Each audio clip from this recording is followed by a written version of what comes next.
it's one without professional status or employees without professional status that have a reasonable right for a job in September, a reasonable attempt to come back in September. It's not they don't send a layoff notice, but they say you have a reasonable chance of being hired in September, and that has always been a mandatory letter to people in question that should come from Suffolk Street. And if that isn't abided by, then whoever does not receive that letter, I believe, is eligible for unemployment compensation because they're not offered a reasonable chance of returning in September. So it's not that they get a layoff notice; they get a notice that they have a reasonable chance of returning.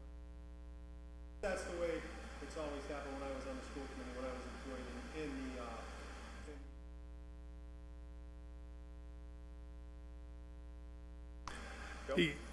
It's still, even if they're eligible for unemployment, it's still wrong to collect it over the summer because their job is September 1st to June 31st. Correct me if I'm wrong, Mr. Graney, but as a teacher, don't I get the option, I can get a payment from September to June, or I can spread the payments out for the entire year? Yeah, the misconception is that the teachers receive a payment throughout the summer, are employed during the summer. Their contract runs from whether it's August 27th to June 30th. At that point in time, they are technically no longer employed because it's a yearly contract that they have. That's the date of the contract. So if somebody is not guaranteed, I shouldn't say guaranteed, but does not have a reasonable chance of returning as of June 30th, they're immediately eligible for unemployment compensation. The school year does not run from September to September per se. They're under contract from September to June 30th. Some teachers opt to have the school department or the city hold out their money during the course of the year so that they can receive payments during the summer. Those that opt to take their pay will get their 6 paychecks or their 7. They are no longer technically working at that time. The option is actually at the end of the year. Okay. They're only allotted X amount during the course of the year. Each teacher, according to their years and according to their salary, are paid accordingly for the 10 months. At sometime in May, they can opt, as Councilor Graney said, to take a balloon payment, which probably spiked up what Bellamy's talking about in benefits, or ask for the 4 checks over the summer, which may spike up your demand on the those items too, Bellamy. I'm not sure, but this is one new caveat that happened this year, and this is what I'm not sure because the information was incomplete. Is Councilor Graney's correct in in the past it's been that third-year teacher who failed to get their certification that now has to be by state law has to be dismissed. Are they eligible for unemployment? We fought that. Sometimes we win, sometimes we lose. But the superintendent last year eliminated a position across the board in all elementary schools. If I remember correctly, it's called the reading interventionist title. And he did so because he rightfully had a better way to approach it. It was a little controversial last year when he did it. But when he did it, the notice went to tenured teachers, 10 years, 15, 20-year teachers, that their position was being eliminated. If they collected, it's even worse because all they had to do was look for an opening or bump into an opening because of their seniority. There was no reason in the world that they should have been sent a notice or else followed up with a notice that it's very reasonable that you will have to expect you will have a job in September, accordingly to how the contract allows them to bump into or to petition for a new position. But they have the seniority. So that the information given to us didn't identify each of the positions. The 37 people that collected over the summer went back to work at some time in the fall. And that's what I think we have to avoid. But the school department, the second part of the question is the $360,000 net school spending?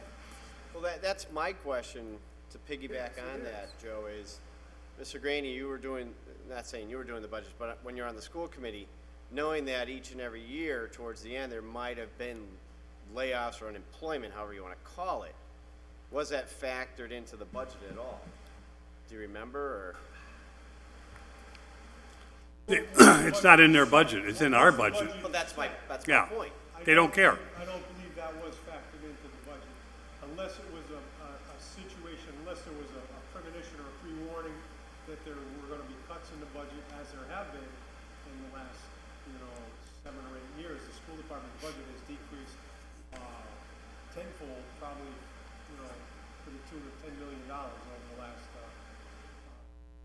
five or 6 years coming from the state. So, I don't recall whether or not it was, that particular line item was factored in there, or whether it was taken from some other place.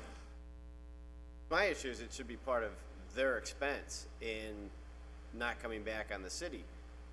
I guess to the legal department, we can get this later, is if we don't approve it, what's the response? One of the issues is, it's an unknown figure, and I wanted to ask the auditor if he's aware if there's any plannings for the up-and-coming fiscal budget, and an estimate of what unemployment is going to be. Are there notices going out in the schools now? Are we going to be responsible for the unemployment of the superintendent? Are we going to be responsible for any, excessive unemployment that's not predictable or part of running business? And I think if it is, we need to be planning for that for next year. And again, this year, is it part of net school spending? That's the question that needs to be answered. Jimmy, then Kevin? Yeah, thank you. Joe, maybe a couple of questions, because it seems like we talk about this every year at this time. I was always under the impression that this didn't fall underneath the school, net school spending, because it never had a direct impact in any education. So I always thought it wasn't. If it is, that's great. My question to you, though, is with this order in front of us tonight, what would you like us to do with it? Would you like us to table it and bring the powers to be in? That's a good question, Councilor Leahy.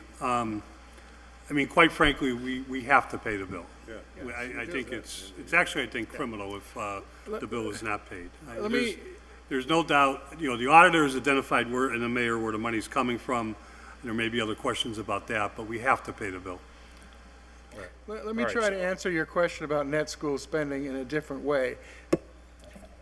The concept I use is gross school spending, and gross school spending equals something that's defined as net school spending, which is purely the educational part of the schools, plus these other charges that the city has to pay. And all of that together makes gross school spending, which includes these benefit charges. So yes, the school is paying for this. It's in a funny way because it's deducted from amounts that we receive and we owe them and they owe us. But it is included in the total school budget, yes. But I call that the gross school budget. With all due respect, Bellamy, and I know you've got a good handle on it, I don't see it. And the reason I'm asking my questions, I will be happy to announce 1 week in advance, because if I don't see it, I will propose to cut this from the school department budget next week. Kevin? Yeah. We had a very educational opportunity back on the 8th when we had the budget hearing for the schools. In it, if there was ever any mystery in any of this, it's gone. Okay. Why I'm drawing a blank as to her name right now, and I can't believe I'm doing this. Chris but- Reagan? Thank you. I don't know why that name just escaped me for whatever reason, but Chris, yeah. So anyways, Chris gave a really nice printout, and I would suggest every single person in this room make sure they get that before you go and vote on Wednesday on the school budget.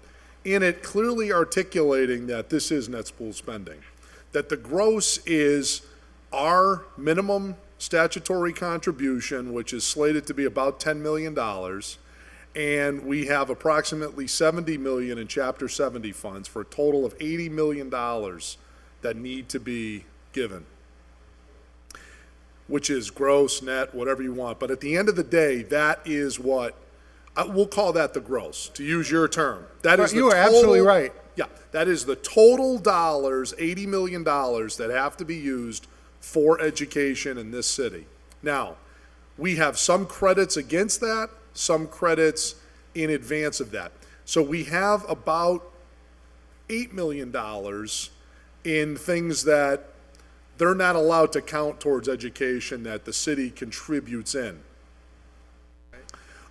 Things like the rent, on a sundry of different things, those can't count as education spending. State doesn't allow that. So the city is contributing that in addition to the $80 million. Now, on the flip side, there's about $24 million of things that we do get credit for. Some of it is the charter school reimbursement that comes through on the cherry sheet. That goes as a credit, about $5 million for various benefits, of which this is one of them. And the sum of that total is $64 million, which is what you see in the budget. Between the 80 credits against, credits in favor, and you get to the subtotal net school spending, what we actually have to cut the check for, and that appears in your budget books. That's $64.3 million. All right. So the question now, as it relates to this, is we've already made that allocation for fiscal year 15. That number, that analysis was done. If they were to get additional dollars here out of the unemployment line over what we've already given them already, because what we allocated for unemployment already included the amount that we appropriated to the gross school budget. This analysis took place. And so what I would suggest to you is if we were to give an additional 400,000, 300,000, whatever that number is, that's in addition to the net school spending number that we're required to give for FY15. But what they're also saying is that although they're asking for more than 440 more in unemployment, they're giving back 250 in health insurance and 140 in workers' compensation. So as long as those tie So out, then they- we're okay. And that's what basically, if you look at all my transfers, Okay, they all tie out, and we're about $180,000 short on $10.7 million. so the net of what they're giving back. Everything that we need is Okay. about, we need about 180,000 more. And that's in these different, Okay. transfers. Okay, so they're short 180. So we are either going to Well- give them 180, Yeah. Well, right? Because their give backs is what you're saying is they need how much in unemployment? 440? yeah, 440. Okay. And what are their transfer give backs? Schools is 360, I think. 360. Anyway, there's lots of different numbers, but. All right. So we can either agree to appropriate and give them, that should net out. And so if what they're giving back and saying we didn't need as much, so we can credit that back to Holyoke, that'll go back into our general fund as unexpended dollars, theoretically, if they stayed in those accounts. We can transfer them over and they end up getting the same amount of dollars. But the net of that 80,000, that would be the impact to us. And therefore, that's the number we need to focus on from our purposes. We're either going to say, go find that 80,000 elsewhere in your budget, and now we're not going to give it to you, or we're going to give it to them. And I would suggest we're probably not in a position to do that. They need to go find the 80,000. So, that would be the answer to that. But as long as they're giving back things versus what they're taking for the extra unemployment, I have no problem with that, because that's money we're legally obligated to give them anyways. Right. If they want to go buy balloons and popcorn with it, quite frankly, the law requires you to give them X dollars, and you need to give them X dollars. Well, hold on, one thing, Mr. Graney, and then, Just quickly, two things. What you really need to know to figure this out is you need to know exactly what the state's obligation to the city is under 70 funds, and what the city's obligation is to see what we have to pay for, what is not required to be paid for. Secondly, the difficult part about the school department budget is year to year you have retirees. Generally speaking, if you have a lot of retirees, people that retire at the top of the scale are going out the door, people are coming in at the bottom of the scale, and sometimes you have a difference in each of those particular jobs, to the tune of $20,000, sometimes $30,000 from the bottom of the scale to the top of the scale, depending upon educational degrees, et cetera, et cetera, et cetera. So those are factors that we all should have before we deal with this school budget, is who's gonna leave and how many people are gonna be replaced, who's coming in order to really, to narrow it down to what the actual budget's gonna be. Joe, last, and then we gotta move on. On the transfer, could you tell me the line items the funds are coming from? Worker compensation, 140, health insurance, 250, life insurance, 10,000, Medicare, 20,000, P/F indemnity, 20,000, grand total 440. And each of those line items are on the city side of the budget. Yes. As the schools notify you for each of those line items with the budget fiscal 2016, how much money they need for those line items this year?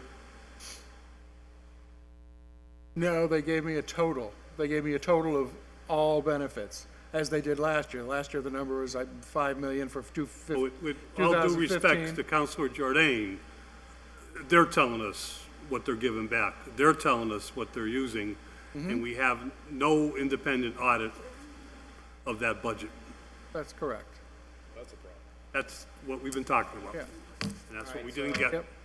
Is there a motion, because we're running out of time here. Well, we should table it then and just ask Chris Regan to give us the current balance sheet between all the different accounts to show us how it ties out. And And then, that would require Well, us, just let me- to make it clear that June 24th or a special meeting before that, we'd have to take it up to deal Well, with before year yeah, I end. mean, we could add it to the special meeting for the 24th, and take it out of committee, but, you know, the key here is 440 is not really the problem if 360 of it is their money that we're she's got to show that the other 80,000, that's why I would be against it, because that's saying that we're taking another 80,000 of general fund dollars and giving that to the schools. So that would be a non-starter with me personally, because they have to live on their budget, whatever they choose to do with it. Bellamy, you had a response? Or you had, Well, I can make this more complicated, but I was trying not to.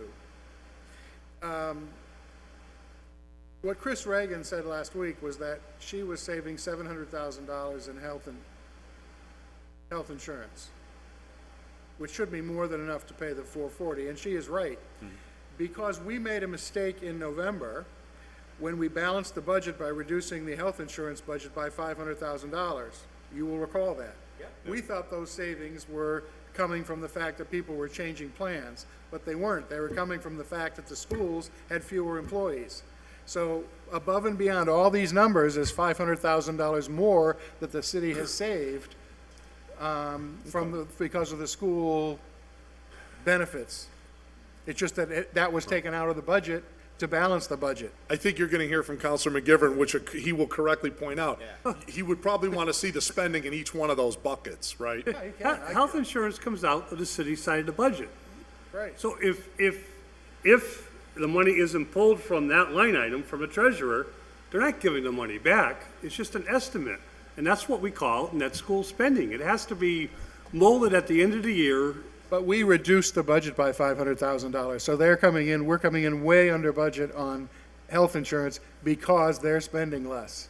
They're just not getting credit for it because we took it out of the budget for other reasons. we're at. That's time's what I'm end saying, here. I'm making it, now it's getting Not so money they ever complicated. had in their hand though, so don't, All right, so here's, the motion was to table. Was there a second? Fails for a lack of second. Is there another motion? Is this just for this one here? This is for the 440, but understand the next one coming up after is the 90 and then 140. In essence, they're all in tandem. Right. Right. What's the 90? Well, 90 is another. All schools? Yeah. Unemployment and the other Life one's to insurance, FICA. It's dental, all related to the same issue. Same issue. And then the 140 to pay FICA and Medicare, coming from several different line items. So, do we do this as a package? No, I'm just letting you know. All that's up before you is the 440. I have one more thing Yeah. I want to clarify with Bellamy. On the 80,000 that we're talking about, the difference, I thought earlier you said that that was for other city side expenses, not school. No, was No, all schools? no, I didn't say that. I'm not even sure quite what the 80 is, quite frankly, if you want to. I'm confused about that. Now, let me, Okay, so you're not confused. I want to understand, you said to me that 440,000 is what the schools need in additional revenue to pay their unemployment. That was the first transfer, yes. First one, The okay, first second. one, correct. Right. Now, second point, you said that the school department is giving back 360,000 from life insurance, these health insurance, these other lines. No, it was 440,000. It balanced out. That Balances, transfer 440. balances out to No, zero. but is it from? So I don't know Yeah, where the 360 came from. I took that number from you. The number that, my point is, what is the school benefits being reduced and all the other lines to offset the 440 increase they want?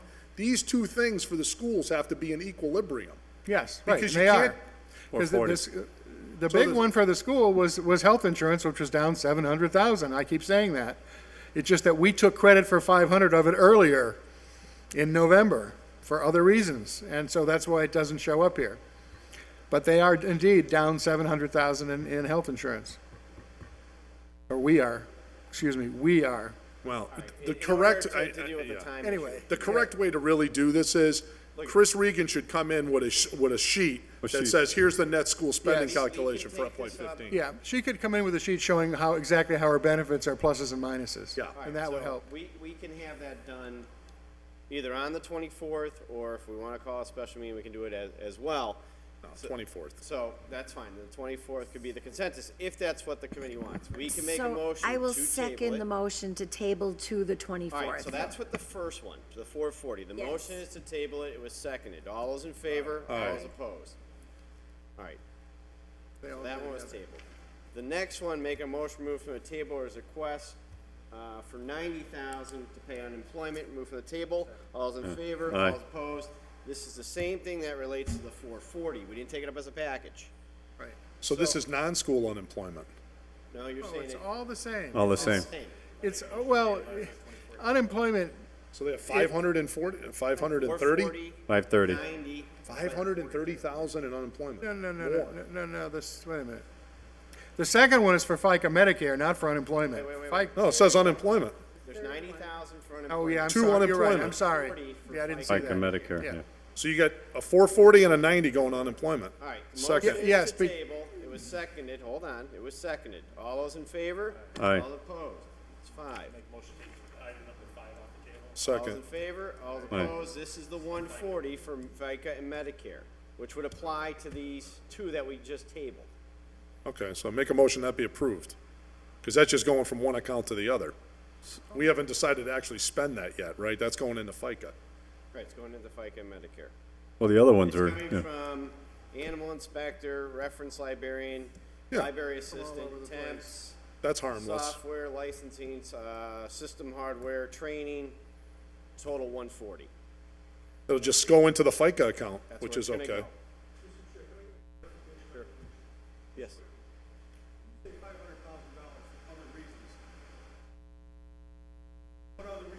We used it to balance the budget. All right, so is there a motion on this one? Make a motion to transfer be approved. Motion is to approve, is there a second? Second. Motion is to approve, all those in favor? Aye. Aye. All opposed? All right. Last one, because we have 6 minutes, make a motion, move from a table request, item number 6, for 20,000 for free cash for special counsel. All those in favor? All Aye. opposed? All right. Kara got back from Boston quickly. See how we were delaying it to the end so you could get here? All right, 20,000 for special counsel fees. And you're saying Stay here.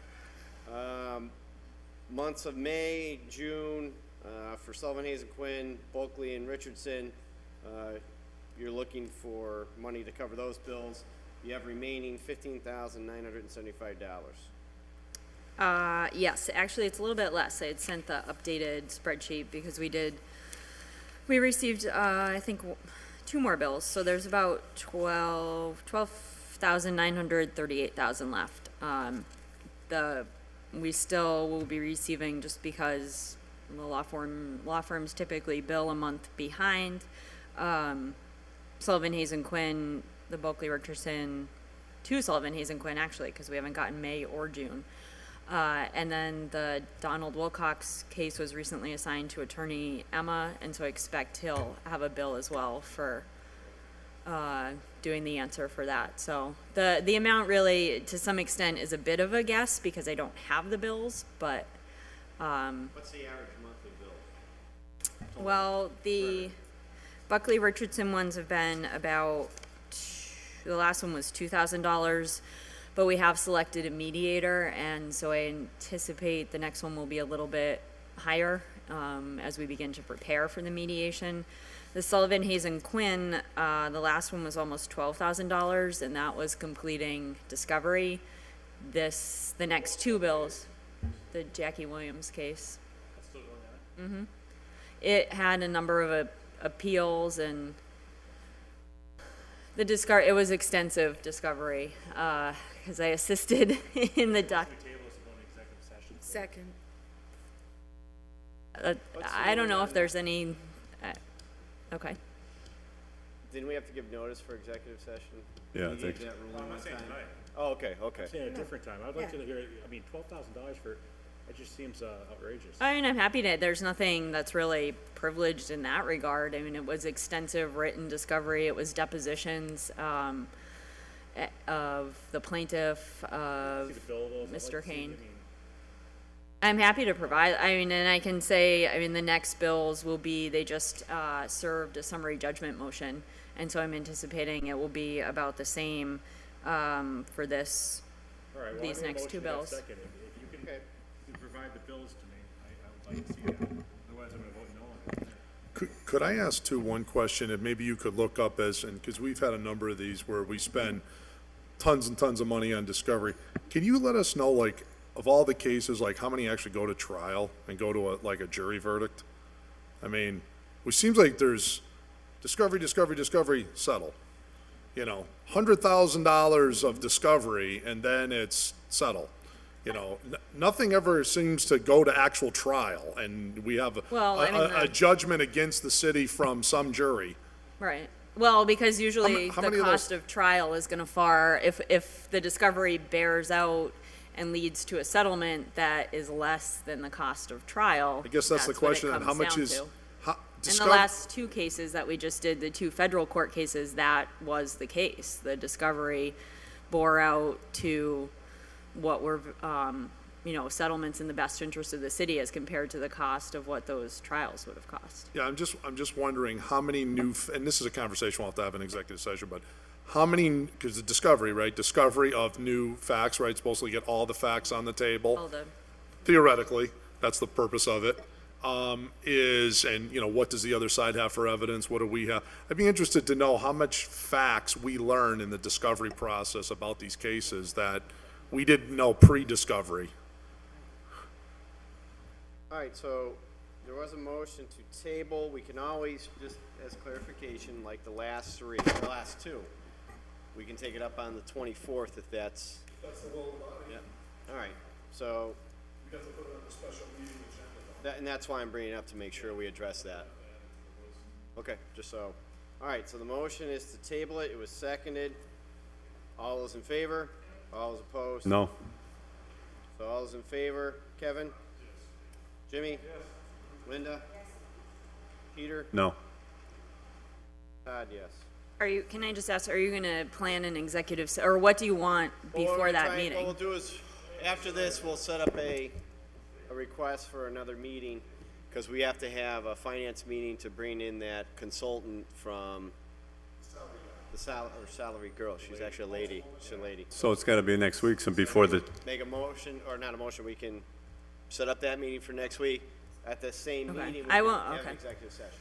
I probably won't be able to come, because there's ordinance Tuesday, next week, there's ordinance Tuesday night. right. And I don't know, I won't be available on Monday night either.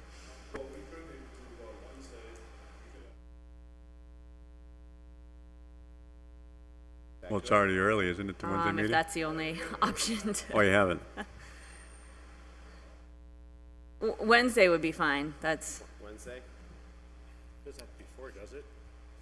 What? Yeah, after the budget. You don't need this I do. Well, I do. Year. I need it for this fiscal year Fiscal because year. I'm gonna get these bills. So that's why, I mean, I'm happy to provide whatever before All right, next well, week, but What we'll do is we'll make a motion to adjourn. Second. Second, all those in favor? All those No. opposed? All right, so we'll set up a meeting for you guys. Reconsider? No?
Jimmy, huh? What's that? The ladies are playing tonight. Red Sox? No, the, Red Sox played, they won. women, the USA women are playing. Soccer? World Cup, yeah. 8 o'clock, 8? Where are they playing? Nigeria. If they win, they advance. Actually, they win their division. Oh, dude. Have you been down, Springdale at all? You go down there every morning. Every morning? Either there or Susan's. We'll go tomorrow, yeah. We went to Susan's today. Yeah, actually, I was at Susan's today, too. We went for lunch. I mix it up. Spread the wealth. Yeah. Yeah. Fair. So they have a smorgasbord at the bank building, People's Bank, on Friday. Breakfast smorgasbord. Who puts it out? It's the cafeteria. They have a cafeteria. Oh, really? It's cafeteria style. They don't come. But it's pretty good. Oh, really? I've never been there. It's right as you go in the door. It's right on the left. Is it really?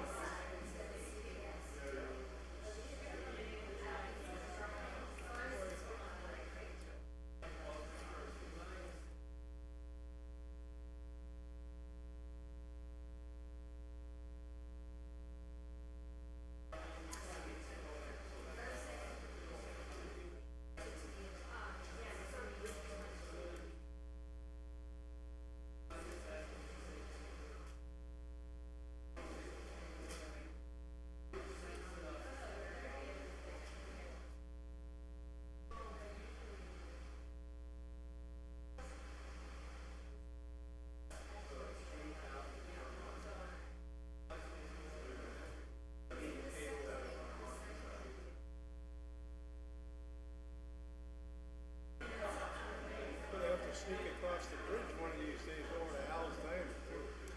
Yeah, I thought about that. The bridge being open now. We went across it yesterday. Did you? Had to do it. Heard it looks nice. It is nice. I used to go to Alice quite a bit. I haven't been there in years. Well, it's great for the Capri. It's great for all those businesses. Piggyback off of the chicken meat trade too. Yeah, that's a good point. It is nice. The bridge is nice. Took long enough to do it.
Make a motion to call this meeting to order. Second that. I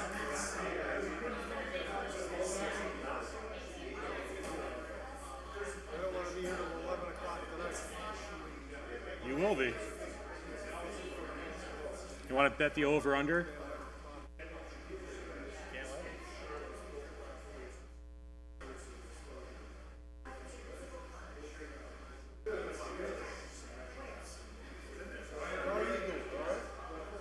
I'm doing all right. I mean, obviously I'm kind of disappointed.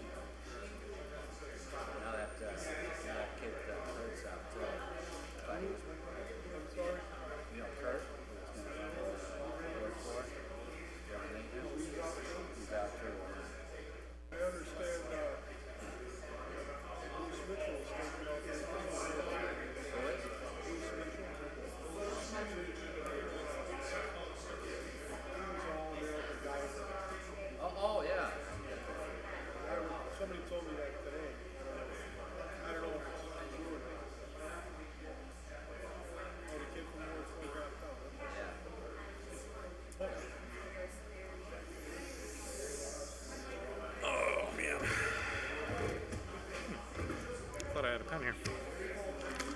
that was dumb. Anything exciting in our folders today? Yeah, the Women's World Cup, tonight, 8 o'clock. US versus Nigeria. I can see you're not gonna make it. To the U.S. versus Nigeria women's soccer tournament? No. Somehow that didn't rise to the level of I'd rather do that than sleep, you know? CNN that I've seen all day. Yeah, well, Any bites on your house at all? we had a showing today. Good.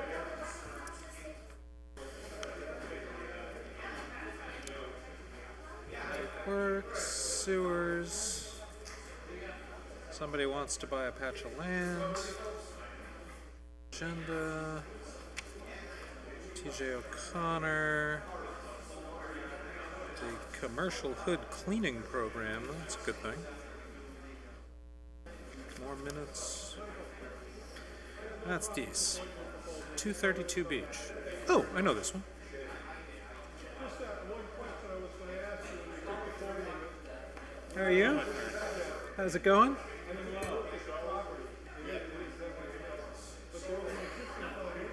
I don't know yet.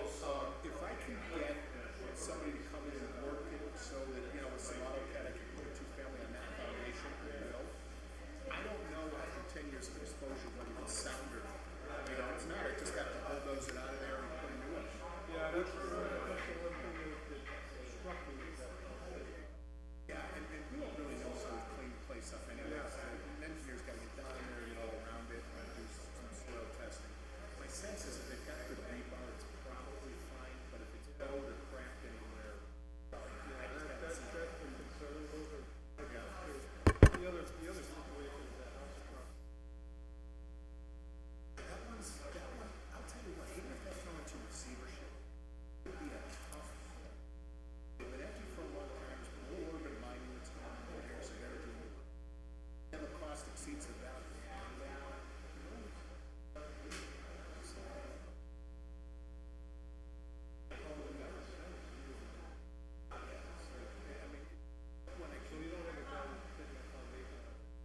No, that's part of what we factored when we went to look at. But the other part is cleaned up. That should not be a property to get family. People are gonna be. At least on the front. Yeah, that was the shocking thing is that it's been.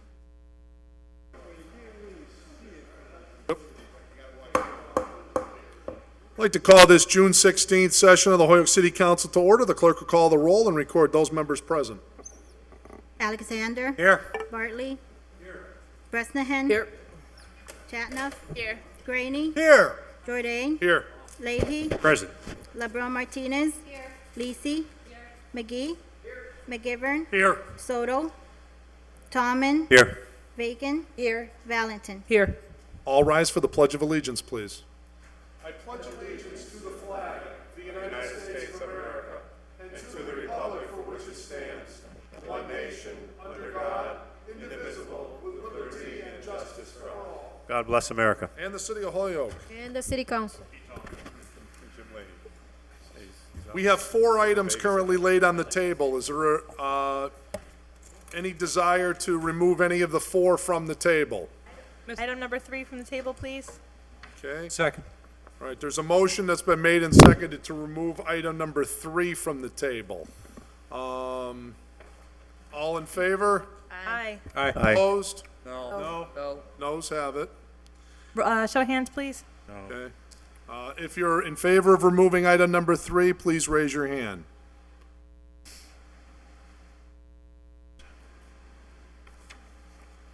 Seven? That fails. Okay. Motion to remove item 4 off the table? Is there a second? Second. Motion's been made and seconded to remove item number 4 from the table. All in favor? Aye. Opposed? So moved. If I may have item number 4, please. Thank you.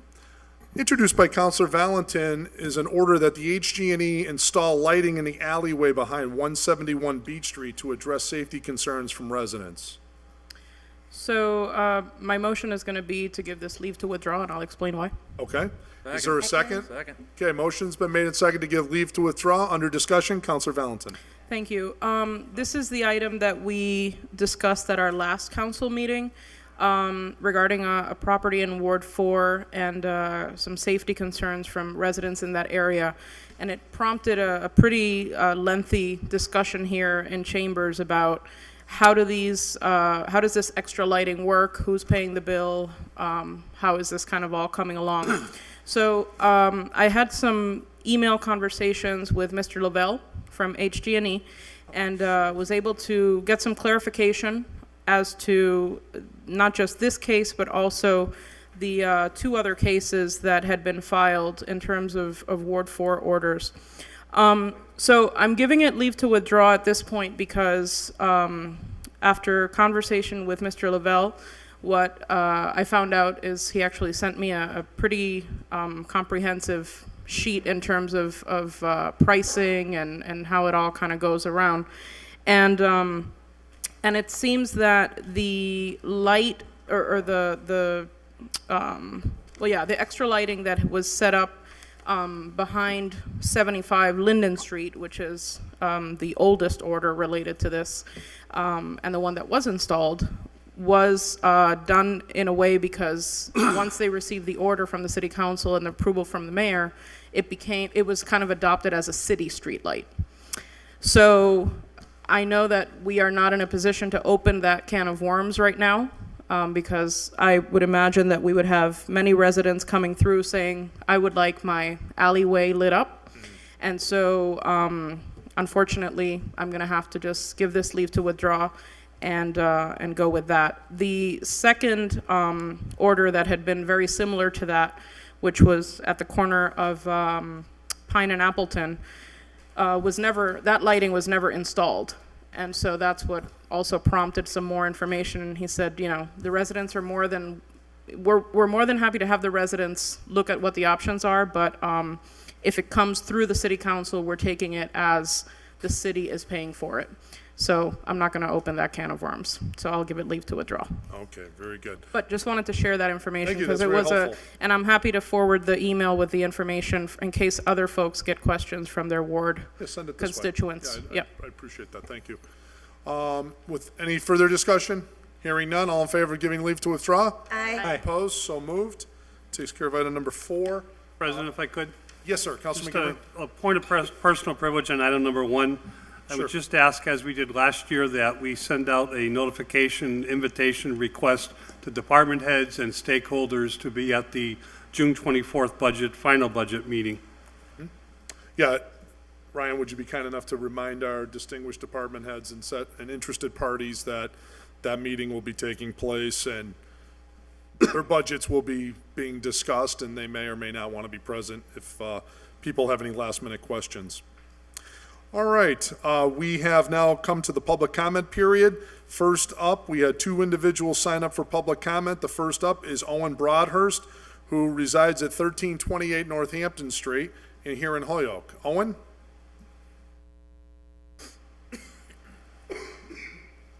The late George Milburn. Now you turn this on. It's on. I think it's just not tilted up. The late George Milburn penned what now seems ages past a delightful American classic in the collection of found poetry reflecting struggles of not only labor, but people in poverty. The text was entitled The Hobo's Horn Book. I shall recite a poem from it. The bum on the rods is hunted down as an enemy of mankind. The other is driven around to his club, is feted, wined, and dined. And they who curse the bum on the rods as the essence of all that's bad will greet the other with a willing smile and extend a hand so glad.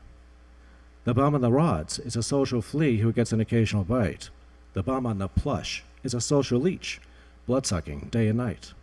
The bum on the rods is a load so light that his weight we scarcely feel, but it takes the labor of dozens of folks to furnish the other a meal. As long as we sanction the bum on the plush, the other will always be there. But rid ourselves of the bum on the plush and the other will disappear. Then make an intelligent organized kick, get rid of the weights that crush. Don't worry about the bum on the rods, get rid of the bum on the plush. What has this to do with business before the city council? I have noted with concern a role in the city council in perpetrating economic and other acts of violence against people in poverty. To wit, the state legislature. Before the state legislature, we have seen Aaron Vega introduce a measure to shut off, permit the city to shut off water to people's homes if they fail to pay the water bill, to better hasten their removal from those homes with more speed and efficiency than a tax taking might deliver.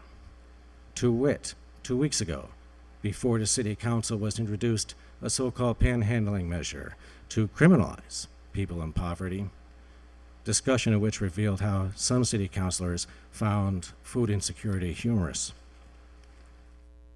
Why one would co-sponsor such a mean-spirited vindictiveness in the criminalization of poverty fairly well eludes me, but I should hope that the schadenfreude of colleagues who find food insecurity something hilarious, who believe poverty something to laugh about, provides you food, so to speak, for thought in your deliberations regarding its disposition.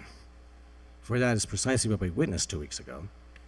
A set of civic pillars, public representatives, finding food insecurity delightful, poverty most amusing, economic deprivation a cause for jokes, and the desperation to which such circumstances may lead a laughing matter.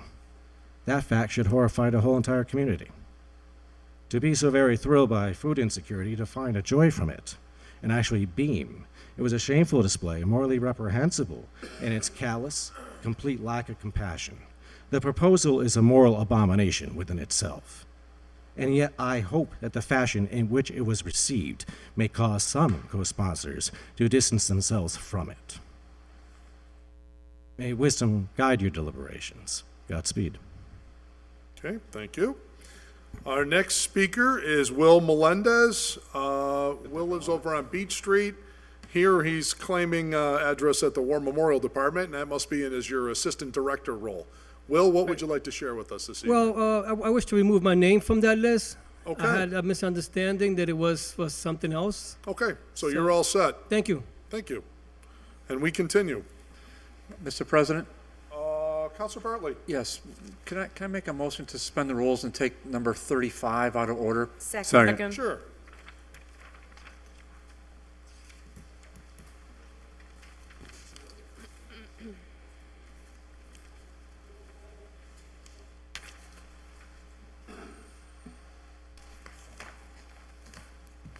All right.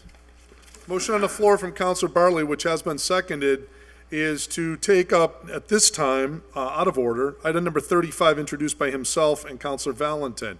All in favor of suspending the rules for this purpose? Aye. Opposed? So moved. Introduced by Councilor Bartley and Councilor Valentin. Order that the Holyoke City Council, in accordance with Massachusetts General Law, Chapter 30B, and the Holyoke Procurement Ordinance, vote to accept an offer from Old Holyoke Development Corporation to purchase a parcel of land located at 232 Beach Street for $2,000. Said property is described in the Holyoke Assessor's Records as Map 61, Block 3, Parcel 9, consisting of approximately 6,600 square feet of vacant land, more or less, and is more particularly described in a deed recorded in the Hampden County Registry of Deeds as Book 16156, page 6. The property is zoned currently as RM20, multifamily residence, 20 units per acre, and has an assessed value of $30,600. Councilor Bartley, do you have a motion? A motion to adopt? Okay. And This is going to require one vote, right? So motion on the floor is to adopt the order and to accept the offer. Under discussion, Councilor Bartley. thank you, Mr. President. So I filed this on behalf of the Office of Planning and Economic Development, and so did Councilor Valentin. And what we have here is the property on Beach Street that we declared surplus in committee, then this whole body declared a surplus. And after that, the mayor, as his right, when the value of the property is under a certain dollar amount, I believe is assessed at under a certain dollar amount, I believe that threshold is $35,000. The mayor does not have to put that out for public bid. The mayor can directly negotiate that. So the mayor received an offer from Old Holyoke Development Corporation, and Mike Moriarty, the executive director, is here, and if necessary, we can suspend the rules, and Mike can probably best answer any questions as to what he wants to do and all that. But I did meet with Mr. Moriarty, and just a couple of things. I don't want to belabor this, but the offer is $2,000, which, obviously that's not the greatest offer in the world, but the mayor in fact accepted it. But really more to the point that the time is kind of ticking along here. If we sent this to committee, I don't really anticipate the committee meeting for some time, probably not till the summer at earliest, and perhaps to the fall at worst, and that really just would delay matters. I don't think we would have really in committee any other rights other than to hear what Mike has to say. And Mike has told me what they want to do is clean up the lot right now because it's completely overgrown. It's become a dumpster for people, so there's trash all over the place. Old Holyoke can get in there and clean it up, cut back the brush, and see what they can preserve of the foundation that's been laid there for numerous years. And ultimately what he wants to do is put a two-family home there, Mr. President, and then convey the property to a private property owner and to put it back in the tax rolls where it's been off the tax rolls for double-digit years. And just to add some additional, I believe in our packets, there was a letter from the mayor that was one page, and I believe there was also a two-page memo from Mr. Moriarty on this issue. Any discussion? Councilor Graney? Yeah, Mr. President, I toured this property today, and I think it would be a very good idea to turn this property over to Old Holyoke for development. The property needs an awful lot of work. There is an existing foundation there. There's mattresses there. There's a lot of trash. It would definitely, it's an eyesore, and it definitely would be a big improvement to the property if we turned it over to Mr. Moriarty and the Old Holyoke Development Corporation. Mm-hmm. Councilor McGivern. Thank you, Mr. President. I'd like to speak in favor of the accepting the offer that the mayor has negotiated for all the reasons that Councilor Bartley, Councilor Graney stated, and as we read in the communication, this certainly is well, it's on Beach Street. It's a gateway. It's 2 doors from Wisteria Hearst. Old Holyoke Development has got an excellent track record, both with Mr. Corshanes and now with Attorney Moriarty. And what they do is not unprecedented. There's a home just 2 blocks down, 3 blocks, I think, down Cabot Street that Old Holyoke Development did it. And we know all the homes across from Ward 1 to Ward 4 that Old Holyoke Development has developed. This is not unprecedented at the last minute. Summer is construction season. It makes sense that there's something that can at least begin and maybe even come to fruition sometime this year. But regardless, it's a good project, a good idea, and I would support it. Mm-hmm. Any other councilors? Councilor Tallman? I'm also in support of this bid for this project, this piece of property. It's important to get our blighted areas cleaned up and also to have something back on the tax rolls. I did tour a Old Holyoke home back several years ago with Mr. Corshane over on Harrison Avenue and see the good work that they do in the duplex at that time. And it's definitely a benefit for the city, and I'm all in favor of this.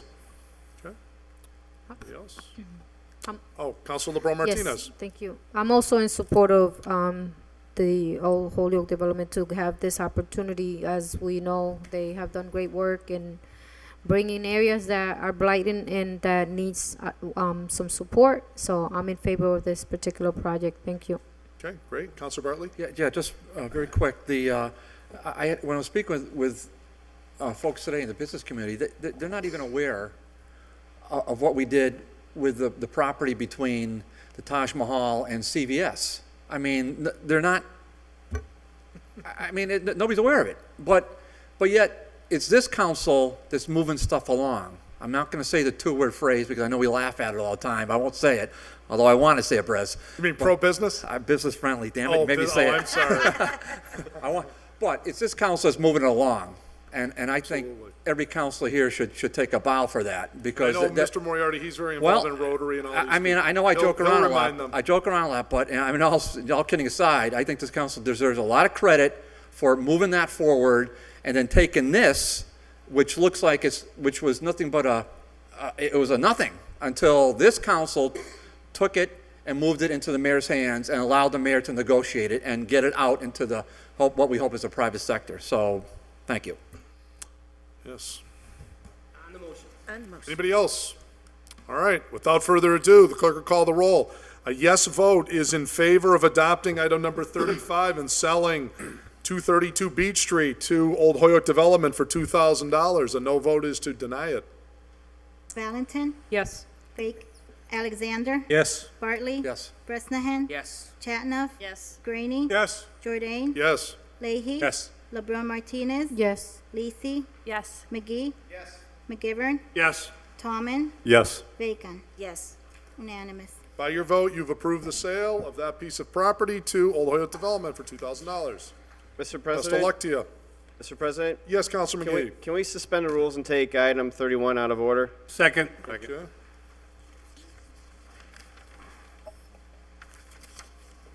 Okay, thank you. Okay, a motion has been made and seconded from Councilor McGee that we suspend the rules to go to item number 31, which is a financial transfer introduced by himself regarding the Veterans Department. All in favor of suspending the rules for this purpose? Aye. Opposed? So moved. The order reads as follows. Ordered, that there be and hereby appropriated by transfer in fiscal year 2015, $20,000 from General Fund Free Cash, $20,000, to Veterans Benefits, $20,000. It is signed off by the mayor, introduced by Councilor McGee.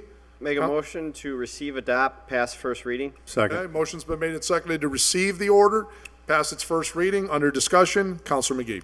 Yes, the reason Mr. Melendez said to take him off public comment is he was here for this issue. Okay. So he thought he had to speak on it through that venue, but no, we can always call him up. He's here for this specific issue, which is, if you remember a couple months ago, they came down here and asked for, I think it was roughly $360,000 for this account, which was a shortfall. They've seen a spike in veteran benefits, which is covering the medical expenses, covering the funeral costs, and everything else. And therefore, they're anticipating that they're not going to have enough towards year end. I'll just remind the council that we get a 75% reimbursement. So it's not all on us, we get a reimbursement back. So he's here to answer questions. They made a guesstimate on the 360 with the understanding that it might be short, and this is the shortfall. Okay. Any questions? Hearing none, all in favor of passing the first reading? Aye. Opposed? So moved. Pass the second reading? Second. Motion's been made and seconded to pass the second reading. Any discussion? Hearing none, the clerk will call the roll. A yes vote is in favor of adopting the transfer for $20,000. No votes to deny it. Valentin, Yes. Alexander, Yes. Bartley, Yes. Bresnahan, Yes. Chatnoff, Yes. Graney, Yes. Jordan, Yes. Leahy, Yes. LeBron Martinez, Yes. Lisi, Yes. McGee, McGivern, Yes. Tallman, Yes. Bacon. Yes. Unanimous. By your vote, you've approved the transfer of $20,000 for the Veterans Department, which now brings us to item number 5. 5 and 6 as a package, please. Okay? Motion's been made and seconded to suspend the rules to take up items 5 and 6 as a package. Second. All in favor? Aye. Opposed, so moved. Item number 5 is an appointment by the mayor.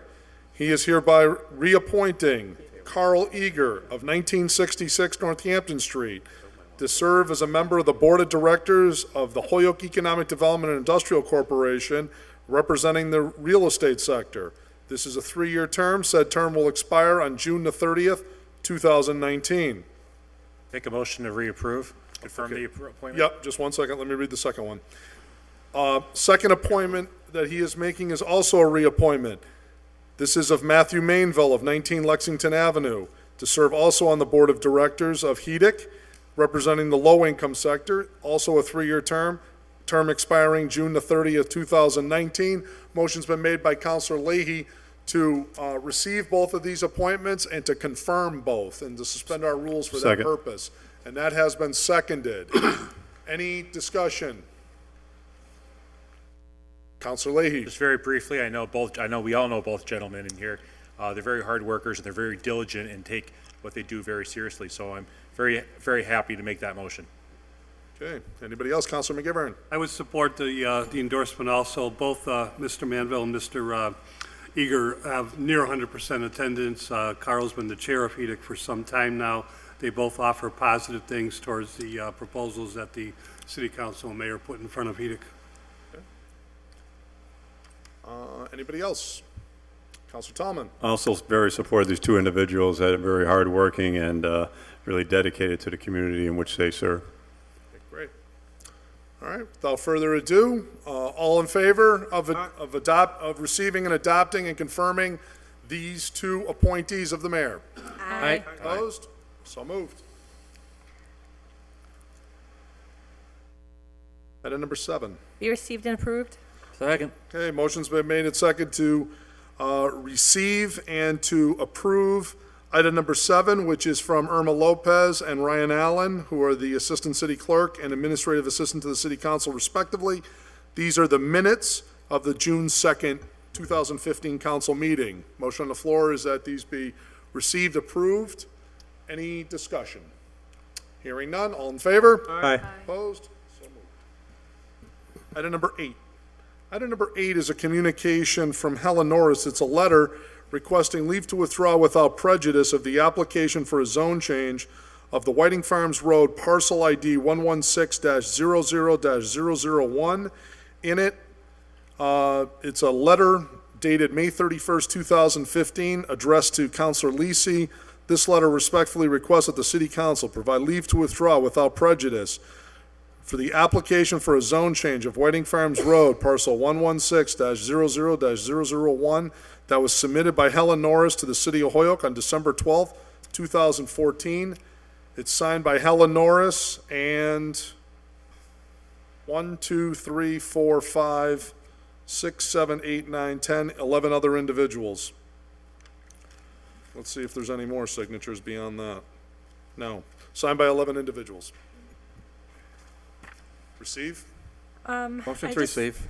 Second. Okay. I have a question, Yep. Mr. President. Is it correctly before us if the names have not yet been certified? I would say we could receive and refer it to be certified if you wish. I don't have a problem with just receiving it. You know, I think your point is that we check out these names versus the original application. Well, at least there should be 10 voters. I mean, if we have the original application there, I'm happy to do the cross-check myself. 'Cause Yeah, that, yeah, if we have item number, what's that, item number 2? yep. Okay.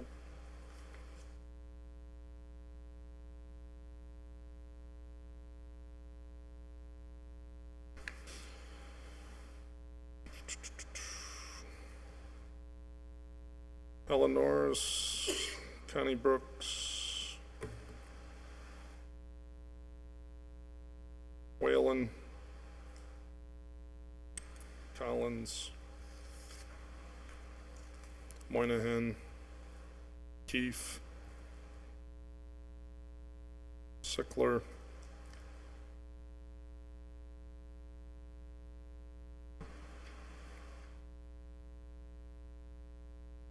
don't recognize that name, 7 Farninger. Oh yeah, there it is, Vincent Maston, Joan Bevan, William Bevan. They look to match to me. Great. The 11 names. So then received, Okay. Motion on the floor has been made and seconded to receive item number 8. All in favor of that? Aye. Opposed, so moved. okay, item number 2, please, out of order. Okay. Motion to suspend the rules to go back to item number 2 and to remove from the table, I assume? Yes, please. Okay. Is there a second to that? Second. Second. Okay. All in favor? Aye. Opposed? No. Oh, so moved. Item number 2 is now before the body. Item number 2 is the Committee on Ordinance, to whom was referred a zone change application from Helen Norris / Holyoke First from BG to RM20, map 116, block 00, parcel 001, known as Whiting Farms Road, an 18-acre parcel have considered the same, recommend that the zone change be denied. This was the committee report recommendation. And this comes to us from Councilors Lisi, Alexander, Vacan, Bartley, and Shatnoff. Motion to receive the committee report and give it leave to withdraw per request of the application that we just received. Second. Okay, motion on the floor has been made and seconded to receive item number 2 and to modify the committee recommendation from denied to give leave to withdraw Without prejudice, please. without prejudice. Under discussion, I'll take it, sure. Councilor Lisi. So very simply, we all know that the same parcel that is mentioned in this petition was recently zoned to BH, Business Highway, per request of Gary Rome, so that he could build the Hyundai dealership there. And that is moving forward. We have the special permits coming before us next week. As with any other citizen petition or petition of any applicant that later decides that they want their petition given leave to withdraw, we typically honor that. Again, we're moving forward on this parcel with the Gary Rome project, and I think that we should respect the request of the citizens who participated in an over year-long process of trying to figure out the proper zoning for that parcel by giving them leave to withdraw without prejudice. Okay. Anybody else under discussion? Councilor Bartley? I just oppose it only because I've never heard of us doing this before, respect or otherwise. This is the process. It failed. The only other thing I would say is, yes, Gary Rome is moving forward. But Gary Rome's not built yet. So if Gary Rome falls flat, here we go again with an RM20 on Whiting Farms Road, sitting right there. And, maybe we want that. I don't. But I think this thing should it was vetted in committee. It was denied in committee. I think it was 4-1, but it might have been 4-0. I don't remember. But I say we should just deny it and move on. Thank you. Councilor McGivern. There's no right or wrong on which way you vote on this. I will respect the tradition, as Councilor Lisi pointed out, that we honor a petitioner's request to give leave to withdraw. It is a bit unusual that the petitioner in this particular case is 10 taxpayers for land that they don't own, but they are stakeholders, and they did participate throughout the course of the last year plus in hearings and proposals and trying to come to a solution that what is best done with the land on Whiting Farms Road. As we know, a good project is going forward. I think the majority of us support that project. By giving leave to withdraw to this, it just keeps the avenues open and it respects the petitioners. It's a tradition that we've upheld for many years, and I would just do that. But again, there's no complete right or wrong.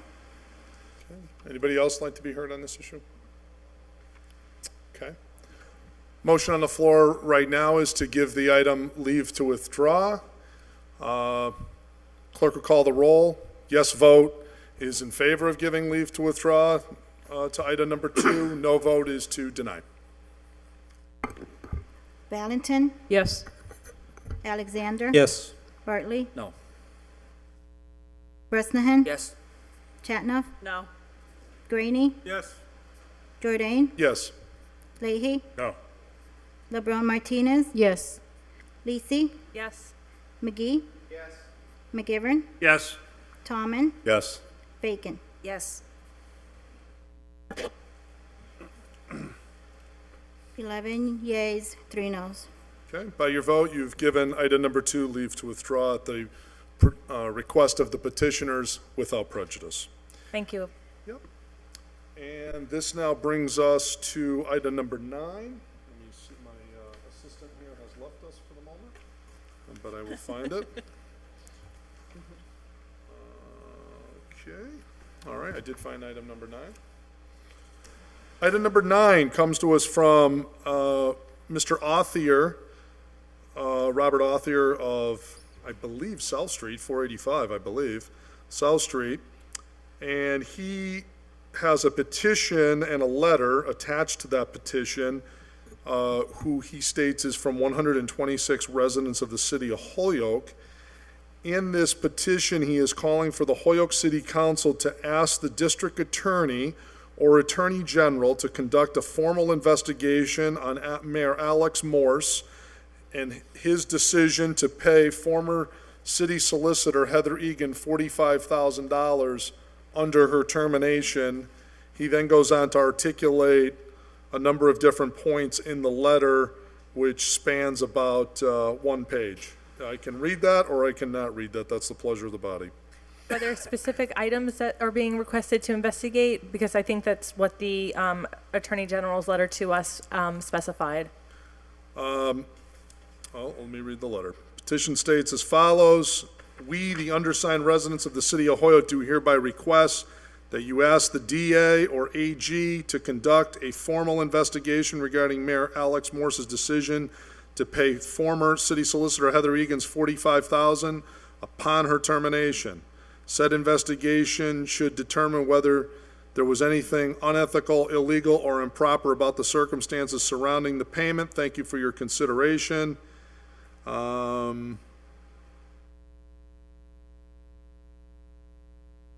guess I guess the best way I can describe it is to read the rest of the letter. It's kind of hard to glean an answer to your question. This petition drive was begun after Ward 2 City Councilor Anthony Soto filed an order with the above wording. The petition drive was stopped when we believe the City Council would follow through on Mr. Soto's order and do what is in the best interest of Holyoke, of the city.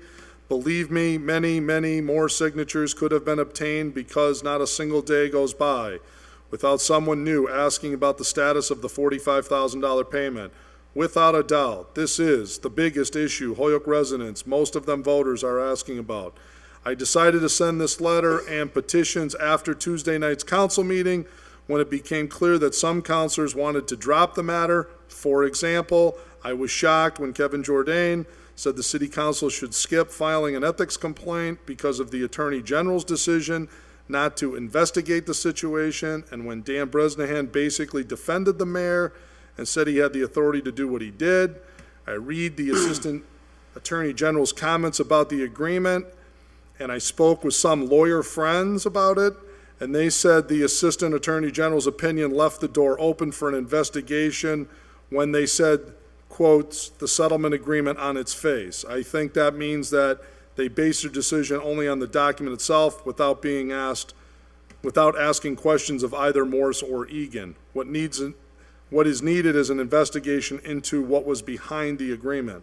If more signatures are needed, we'll get them, but if the city council refuses to pursue this, then we, the people, will remember you in this year's elections. We always have to remember that line in every statement we make. So, Mr. President, so what's our purview? Should we well, yeah, I mean, make a motion to receive it and send it on to the district attorney? I'm going to reiterate my recommendation from last meeting, which is my reading, somewhat different than Mr. Authier's, and I didn't consult numerous lawyer friends. This is strictly on my own opinion, is that what they are saying is that, and they were furnished with this exact language. So what was requested in this petition went exactly what we did. We sent it to the Attorney General's office, and they responded back that the agreement in and of itself they found did not have anything unethical, illegal, or improper in it in and of itself. Now, if there's the problem there is what other additional details do we wish to provide them other than the document itself and the fact that it occurred? I mean, if people are privy to those information, then, you know, step in line, because there's plenty of people that would like to talk to you, because that's the whole point. We're not privy to the other circumstances that relate around it. And so I think the Attorney General's office is saying to us, we need more details, but based on what you gave us so far, the agreement itself, we don't find that it meets any of those three.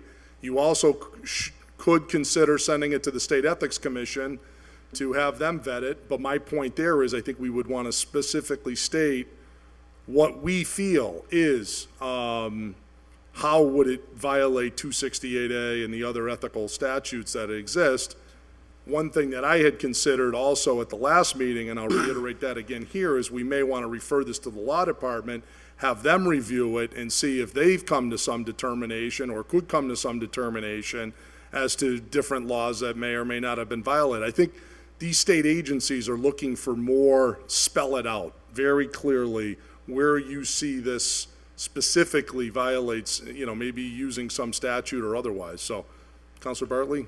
So point of order, Mr. President? Yeah. So based on what you just said, and the way this is written, can I make a referral to the law department to see whether or not we can make a formal request to see whether or not this action by the mayor adheres to 268A? And if so, can we send it to a committee and then have the law department appear before a committee on Sure. this? I mean, Yeah, I don't see why not. okay, so I'd like to make a motion to, Refer item 9. I'd like to refer to finance, frankly, Todd, and then and have the law department appear before finance after they've had a chance to see whether or not 268 applies. Second. Okay. So, motion on the floor that has been seconded is to refer item number 9, the agreement itself, which is a matter of record now, to the law department with a copy of both of those documents to the finance committee, seeking the law department to review and to answer this inquiry if they see something unethical, illegal, improper, to guide us as to what those would be. And we therefore have a conversation of finance if they have uncovered something. And that's a public meeting. Any of these 126 citizens or any of the other 1,000 more. 39,000 or how many ever more would like to come and see Yes, that sir. meeting, they could. Thank you. Okay, very good. Counselor Lisi. I think that that's a good idea. However, I have a question and a comment. Sure. The question would be, would the law department have a conflict of interest in making a recommendation to us when in some ways, I'm sure the legal department was part of the contracting, they contracted the language in part for the mayor to sign. The mayor doesn't create the language, right? We don't know that. You have two different people conflicting, saying who drafted the language. There's a lot of opinions on that. We had a couple finance meetings that attempted to plumb into that question you just raised, but got multiple answers. Okay, and then secondly, I think I just want to list for the record that the city council did not take action at the last meeting because there was no order filed by Councilor Soto, nor was there a late filed order. Correct. So, That's right. as opposed to what was listed in that letter, which said that we decided not to act. Correct. And I think all we talked about last night was under a general discussion of saying what we're thinking about doing, how we can approach this better, listening to the feedback that we got from the AG's office about how can we help them in helping us, perhaps. Counselor Bacon. Thank you, Mr. President. I believe the petitioners were referring to the order that Councilor Soto filed back in April. That's Okay. why they used the old language. I see. But my question is to the maker of the order, if he's willing to add an amendment that we request legal to inform us as to whether payroll taxes were paid on that $45,000 payout, or rather, was it just a $45,000 check? If they could inform us of that as a part of their work, if the maker's willing. I'll second that. All right, so an amendment as to whether or not payroll taxes were paid on the 45,000. Was there any withholding therefore from it? And I also think, if I could. Counselor Leahy, yes, Yep, you have the I think it floor. goes one step further, too. I was also told there's unemployment charges as well. Now, is that something that we can know, or is it something? You can ask, absolutely. Anything that has to do with public funds, you can find out how much may have been paid to the former city solicitor in the form of unemployment. Well, the Because reason there I was say a that- provision in the agreement for uncontested unemployment. Because that adds up substantially more than $45,000. Now we're talking, who knows what we're talking? I don't know. So we would want to state, so what you're making an amendment is to add from personnel and the auditor to Yes. how much may or may not have been paid to Miss Egan in the form of unemployment compensation. Second. And there's a second on that. Okay? So those two we'll consider. Counselor Alexander? Thanks. I think this is a tempest in a teacup, but I'm clearly in a minority on that one. But we're busy making a whole series of amendments to a recommendation to refer it to committee to line up the specific questions that are going to be asked. No, Let's just refer it to committee. I mean, there's no order in front of us to amend. There's a petition, which we can't amend. No, they're amending the request for information from Right, the law so department. let's just kick it to the committee Ask questions there. and ask the questions in committee, including maybe some pre-work to send a list of questions out to people so they have answers lined up. But I don't think we need to debate that here and now. Thank you. Agreed. On the motion. I think we get the sense of it. Anybody else wanted to make any other points? Okay, so the matter is to refer item number 9 plus a copy of the agreement to the law department requesting that they answer this inquiry on these 3 points of unethical, illegal, or improper, but also inform us if any tax withholdings were taken from the 45,000, as well as how much, if any, unemployment compensation was paid to Ms. Egan, that be referred to the law department with a copy to the finance committee for follow-up. Okay, that's the motion on the floor, as I understand it. All in favor of that? Aye. Opposed? So moved. Meeting that was held on June 8th, 2015, at which she's stating that their board of directors voted to withdraw its opposition to the YMCA's petition for a zone change at 399 Appleton Street. A little too late. Be received. Motion received and sent to ordinance, please. Okay, motion's been made. Second. Is there a second? Receive and Second. refer to ordinance? Offer an amendment just to receive. Since, Second. issue's no longer before Okay, ordinance. motion, second motion on the floor is simply to receive with no copy to ordinance. So we'll vote on that motion since it was seconded and it was the second motion made. We'll vote on that one first. Any discussion on either of the 2 motions, Councilor Lisi? Thank you. I think it's very nice that Betty Medina Lichtenstein provided us with a copy of her minutes, but we're not in the business of receiving minutes from multiple nonprofits throughout the city. I understand that she thinks that this has a, relevance to us because of the zone change petition, but that matter is disposed of. And so, I think it's information for the YMCA. They could use that information, but we really can't use that information at this point. So I'm happy to receive it, but I don't think we have any business doing anything with it. Okay, Councilor Bartley. Thank you. So, yeah, I don't want to make a big thing about this, but I'll just simply say 2 things. One is on Betty Medina. She's an honorable person. It was my phone call to her when I received information on March 17th at 2:30, 4 hours before a vote, that the protest was now at 20%.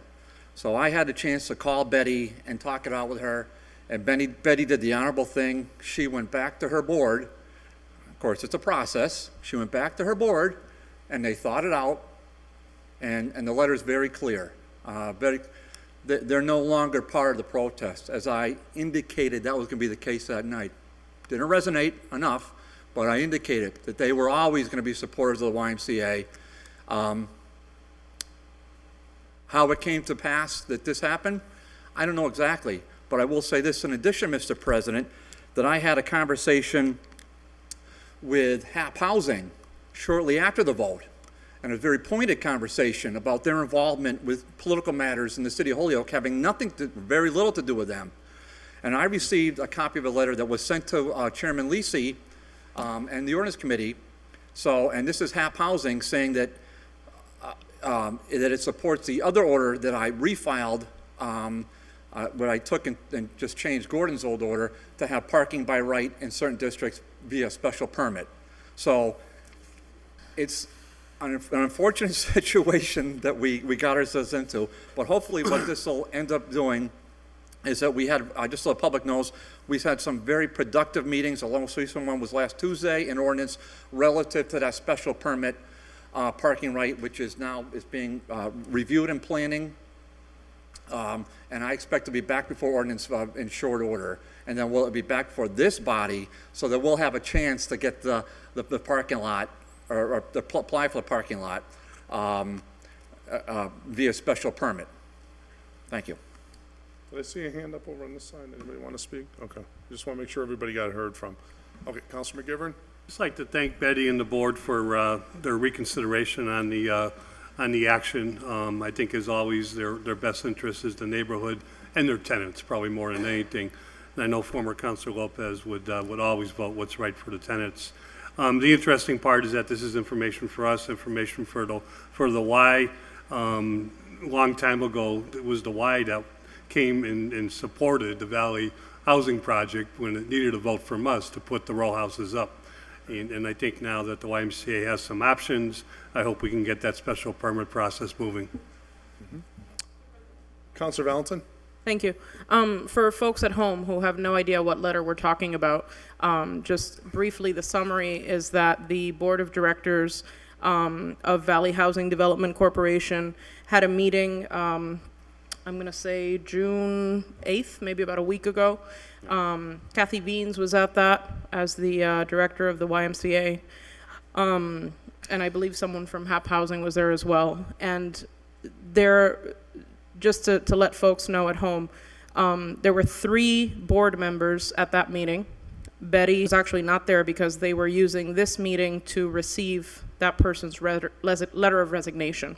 So just for folks to know at home, we're talking about 3 members of the board of directors of the Valley Housing Development Corporation at this meeting with the YMCA, with HAP Housing, and the statement that they made in their minutes, which is what was sent to us as a communication, and I'll explain why I'm talking about this right now.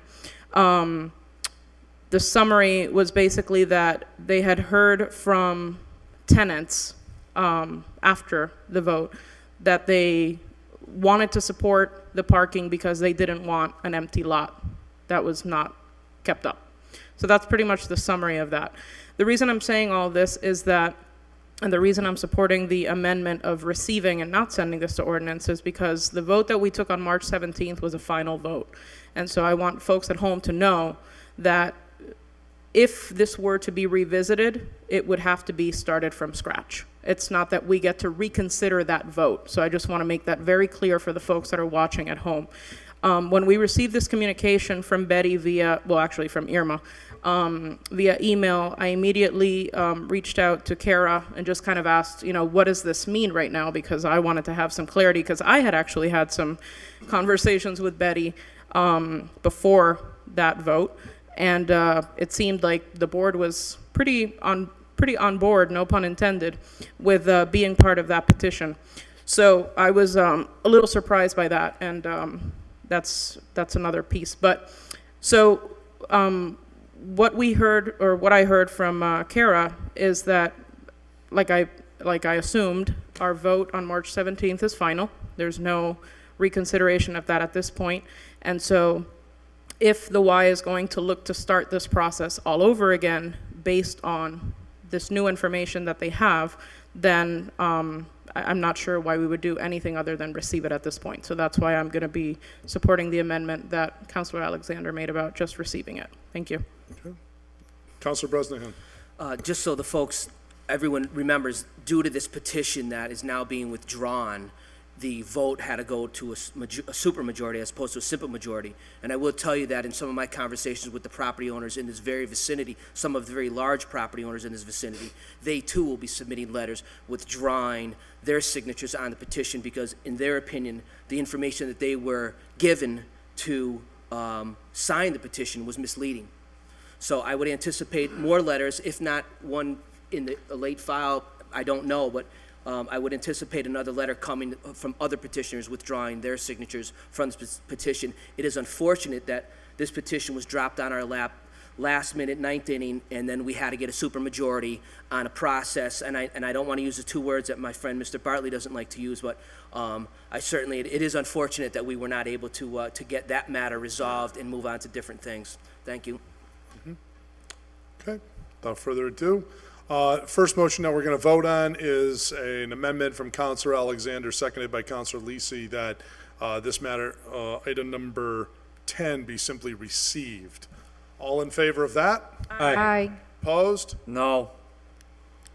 Ayes have it. Show of hands. Okay. Raise your hand if you're in favor of receipt. Was there a second to that? Or isn't show of hands by, No, I don't, you don't need a second for that. That's just my member wants to know that, The chair's ears are in doubt. yeah, we'll see. Raise your hand if you're in favor of Counselor Alexander's motion to have the matter received. A little bit too late. Amen. 9, motion carries. My ears do not deceive me. What? motion to suspend the necessary rules, take up 11 through 14 as a package, please, or all minutes from different boards meetings. Okay. Motion on the floor is to suspend the rules to take up items 11 through 14 as a package. Without any, all in favor of that? Aye. Opposed, so moved. Item number 11 is the minutes of the Board of Public Works of May 18th. Item number 12 is the Sewer Commission minutes of May 18th. Item number 13 is the Stormwater Authority minutes of May 18th. Item number 14 is the minutes of the Thomas J. O'Connor Animal Control and Adoption Center for the Board of Supervisors meeting of January 21st, 2015. Encouraging that we're getting those minutes now. That's been a while since we had those. I don't know if there's any particular reason why they sent this along versus other times, but nice to have them nevertheless. You received? Motion on the floor, is there a second to receive? Motion on the floor is to receive items 11 through 14. Any discussion? Hearing none. All in favor? Aye. Opposed, so moved. Item number 15. Item number 15 is a petition from Daniel Rios for a renewal of a pool table at 293 Clemente Street. Grant the renewal, receive and grant the renewal pending all municipal fees and taxes are paid. Second. It appears from this notation from the city treasurer's office that all municipal taxes and city charges are current. And motion on the floor is that Mr. Rios's application for a pool table at 293 Clemente Street be approved, pending any outstanding restrictions already currently that might have been in place, which doesn't appear to be any at this first glance, but is there a second to that? I second it. Okay, you seconded that. Great. Any discussion? Hearing none, clerk will call the roll. A yes vote is in favor of Mr. Rios's renewal. A no vote is to deny it. Valentin, Yes. Alexander, Yes. Bartley, Yes. Bresnahan, Yes. Chatnough, Yes. Graney, Yes. Jordan, Yes. Leahy, Yes.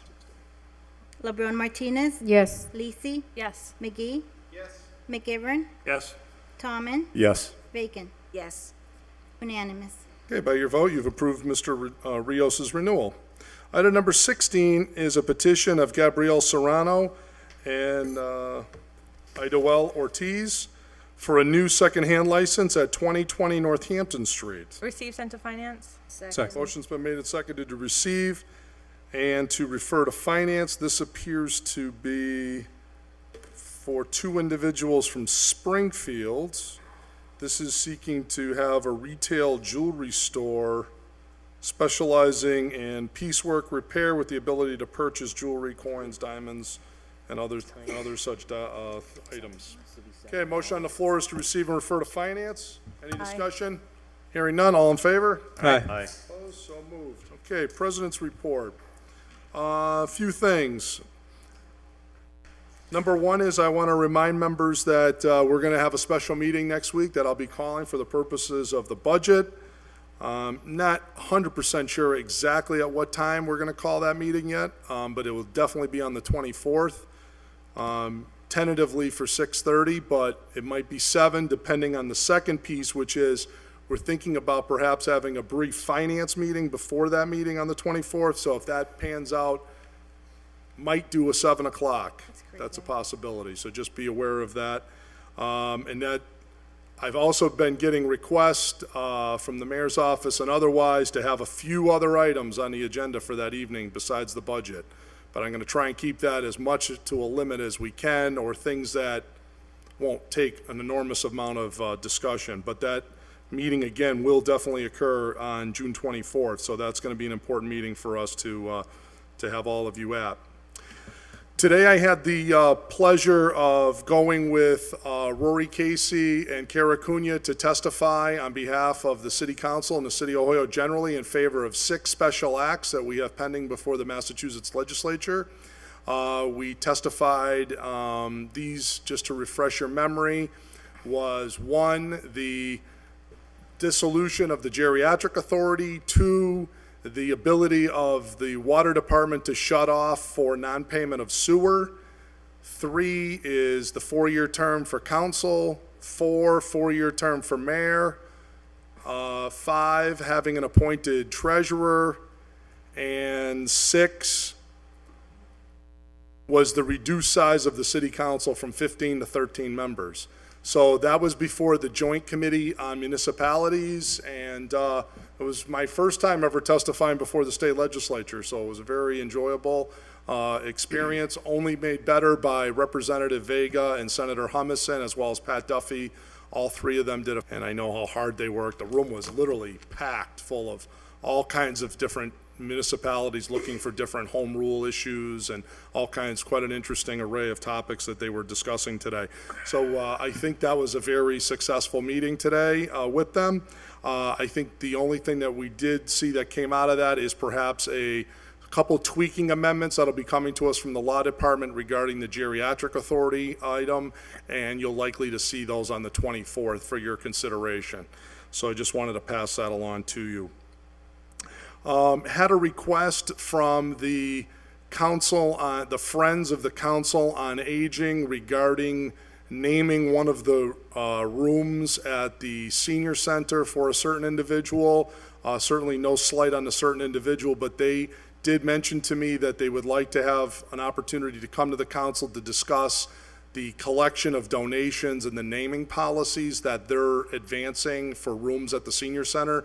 They would ask that the council not make any major moves one way or the other, respectfully, on naming of any room for anybody until they had a conversation, an opportunity to discuss with us and give us a copy of their policy. So they would like to, an opportunity to do that at a future committee meeting, and I know Councilor Soto had an order in on this particular item, so I would just mention that. If we could respect that, it seems like a reasonable request. The other thing I wanted to mention to you is the mayor did agree to put back the $5,000 for the ordinance codification. We'll be seeing that change to the budget on the 24th, so that was very good. It was told to me today, and I believe there's going to be a vote later this evening, I believe, on appropriating for the 3 police cruisers from a real estate account that we have, a fund. And at the last meeting, it was mentioned that perhaps council votes will not be needed to just appropriate those dollars to various other new uses. After some discussion, it was reviewed and decided that a city council vote will be needed and will be sought. And so we're supposed to, I believe, have a vote later this evening on 3 police cars from this fund, if that's the will of the body. I also had a conversation with Russell Johnston, who is the Assistant Commissioner of Education in Massachusetts. He wanted to let you know that if he, appreciated the state delegation from the state, DESE, did appreciate the opportunity to come before the city council back on the 8th. They would like any questions or any opportunities you need for additional information regarding the school budget. They said that they would carte blanche, answer any question or give you any information that you need. So he wanted to, he called me, in fact, it was yesterday evening, to make that specific point to the counselors. So any way, if you have some question, feel free to either filter to me or call Mr. Johnston directly. Yes? Just quickly, Mr. President, is there any possibility that we could get the updates from Lawrence? They were supposed to give a quarterly report to Lawrence, I believe, DESE, about the progress. Okay. I'd like to go back a couple of years and read those reports, if I could, about the progress of Lawrence, because we are going to be getting, or we are by law, I believe, entitled to a quarterly report from DESE on the progress in the Hoyoke Public Schools. You mean on scores and all that type of thing? Okay. Yeah, Ryan, can you follow up with them? I was trying at this time to confine the questions to finance-related questions, but Absolutely. You have, yeah, we can help to get you that information. Ryan, All right. can you follow up with them to get All right, Counselor thank you. Graney those reports? Certainly. Happy to do that for you. I think that about covers it from my end. The only other thing I was asked to mention is Counselor Soto gave his regrets from not being able to attend tonight's meeting. He's at an out-of-state conference, and he asked me to pass that on to the membership. Counselor Lisi. Thank you. I had sent you an email saying that Oh. Bob Judge and I were able to follow up on the order that you filed, and we were looking at securing a date, either the 25th or the 29th, for Thank you for inclusive reminding me. Yep. leadership training. Yes. Is there any, at least before we leave this evening, if folks could check their calendars to check their availabilities on the 25th or the 29th, we would like to have some facilitators come in to assist with Inclusive leadership training. an inclusive leadership training, exactly. And I really want to appreciate Councilor Lisi's leadership on this issue and doing the follow-up through that. And we're looking at one of those two dates to have that for the benefit of the membership here at an evening meeting. Again, an inclusive leadership training. So please take a look at your schedules, and if there's one day works better than the other for you, we'll try and do this so we can get the most amount of people. Since we want to have everybody ideally. Councilor Shatnoff. I just wanted to take this opportunity to congratulate Counselor McGee and City Clerk McGee on their baby girl Molly. Thank you. Congratulations. I was going to raise my hand. I was waiting. So you have to give us all the statistics on little Molly. Fire away, Councilor McGee. Yeah, I just want to take a moment to thank everyone. We did receive flowers the very next day, which was very nice. We started to fall asleep for once, and there was a rap at the door. Woke us right up. No, I'm kidding. It was nice to have flowers delivered to us, and that's really what the Flower Fund is for. To have something like that come to your door and be recognized and say, congratulations, and sometimes, sorry for your loss. It really is a nice touch that this city does for people, and we saw it firsthand. So to everyone in here, thank you very much. We did send a thank you card, but the mail sometimes around here is no, but that'll be coming, so it'll be on the agenda at some point. Oh, good. But Brent and I did have Molly. It's the Irish way of spelling it, which is M-A-I-L-L-E, not Mail-ly. So once again, no mail. Peter, I'm just trying to get that theme out to you. But it's Molly Murphy McGee. She was 21 and a half inches, 9.45 pounds. All right. So she came out screaming, and now she is sleeping through the night, so we love her dearly. It's just it's an awesome, awesome feeling. So thank you, everyone here, for those flowers. We truly appreciate it. And very President- photogenic, I gotta say. If we Councilor could, Valentin. yeah, I was going to make a comment about the training before the announcement of the birth, which I appreciate, but, so just as a reminder, this is the training that is coming out of the order that I believe you and Councilor Lisi had filed. Yes. It had been referred to public service. We had discussed it there with Bob Judge, and this is about diversity training, All of it. sensitivity. All of it. So just so folks know, this is what we're talking about. Absolutely, yep. And my hope is that, I just checked my calendar, either of those dates work for me, but this will be just like a committee meeting where it'll be televised and Yeah. so that folks. Televised, Rebecca? She's shaking her head no. Oh, I don't know. We'll okay. have to discuss that. I don't know. We and the facilitators might not be okay with that, but I think it's worth looking into just because. not deliberating. There's not going to be No, any votes. I know that. Strictly educational. The reason I'm only saying it might be worth looking into if it should be televised is because the reasons that led to this training were, there's a lot of people in the community that are interested in making sure that we are following up on that, and I think it would be good for them, for our transparency, for them to know what specifically is going to be discussed at the training, what areas are being focused on, et cetera. So I think it's worth maybe looking into it. It's just a suggestion. That's all. Okay. Thank you. Councilor Lisi, why don't you tackle that? Yeah, I think we want to create an environment that is safe and comfortable for people to get deep into some sensitive issues. And it's about inclusive leadership. So it's not like singling out anybody in particular or anything in particular. It's about how we could do better as a body. So I do think that we're not having a meeting in terms of like taking votes. So I would say it's fine not to have it televised. We're not breaking any open meeting laws.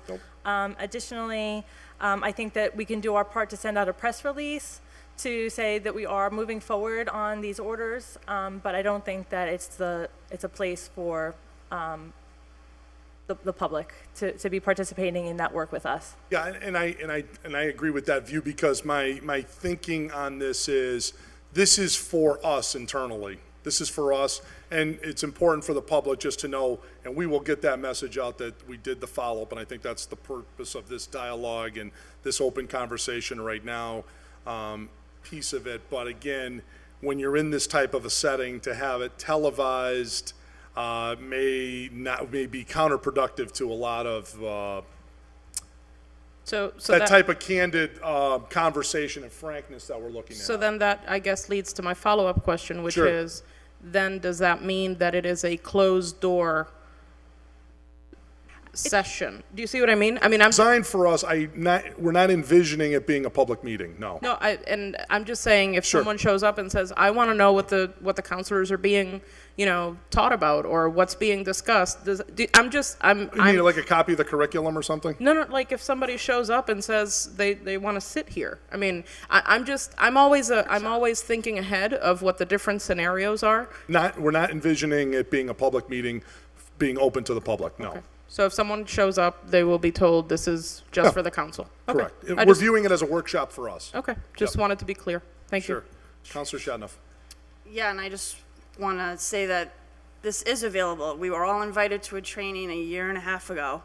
I went, I know it was during the day, and I'm more flexible schedule than everybody, but there was department heads there, the mayor was there. So it's not, I don't know, this isn't new to me for some reason. But anyway, so it is available, but I guess I'll go to this one too.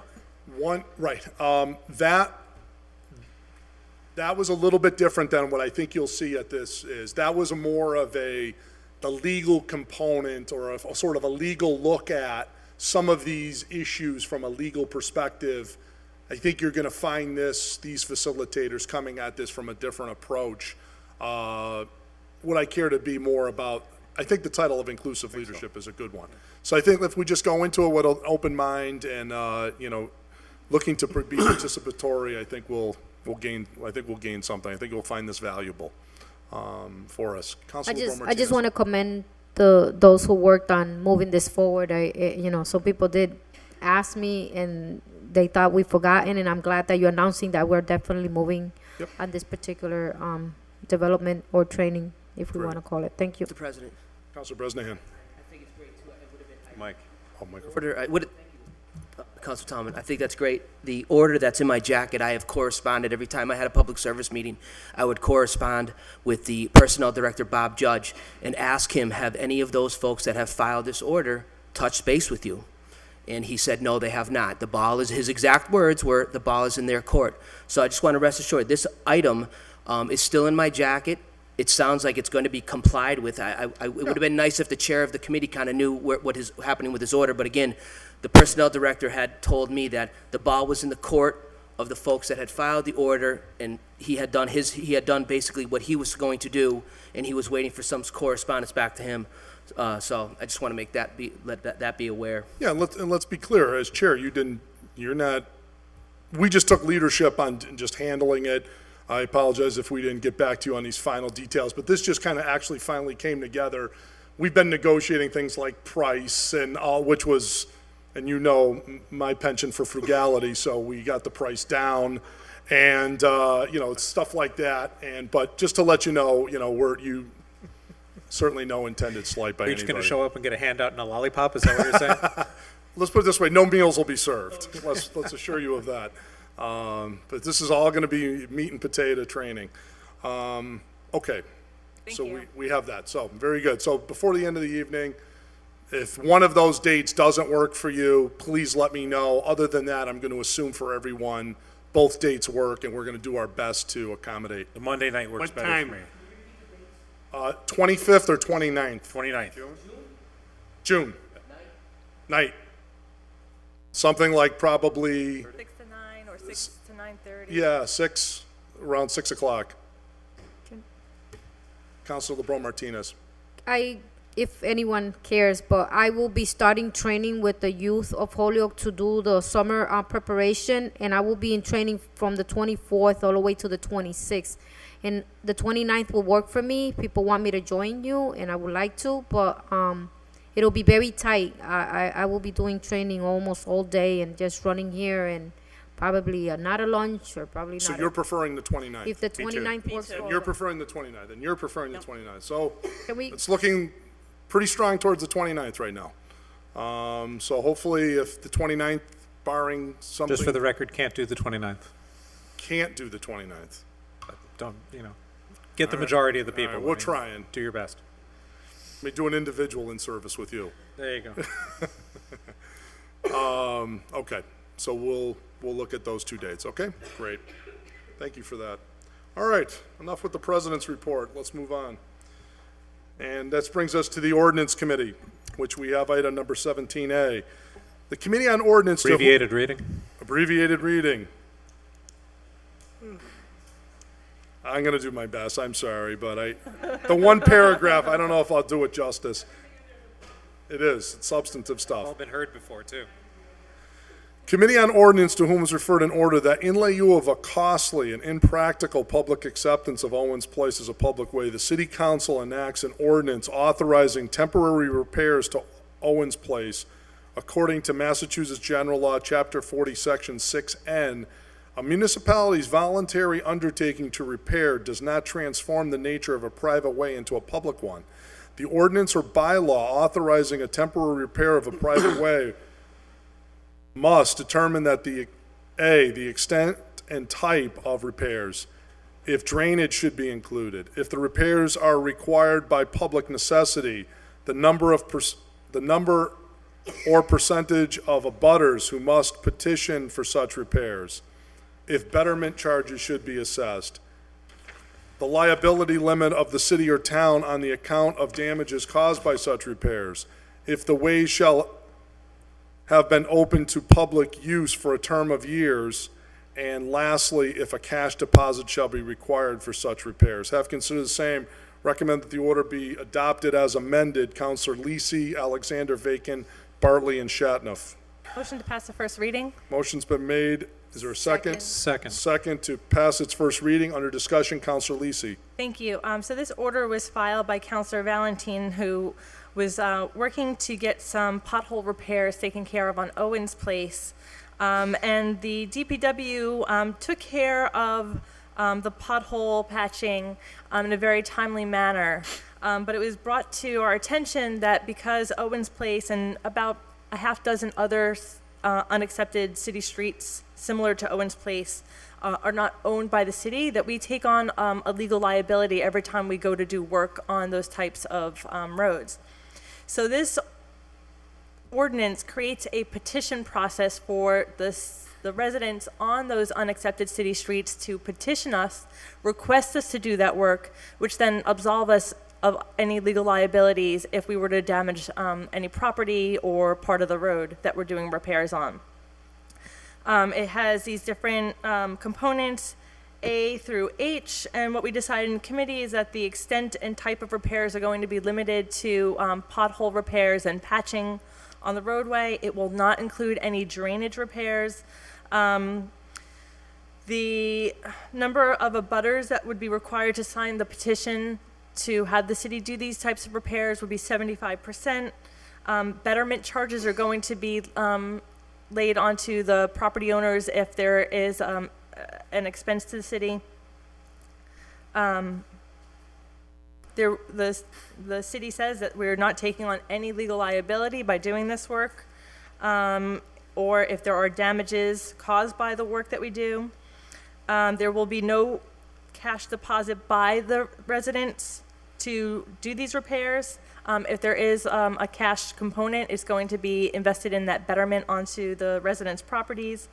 And that sums it up. We're simply creating a process that says people can petition us to do work. It gives us that legal coverage to do that work without having to accept the private way as a public street.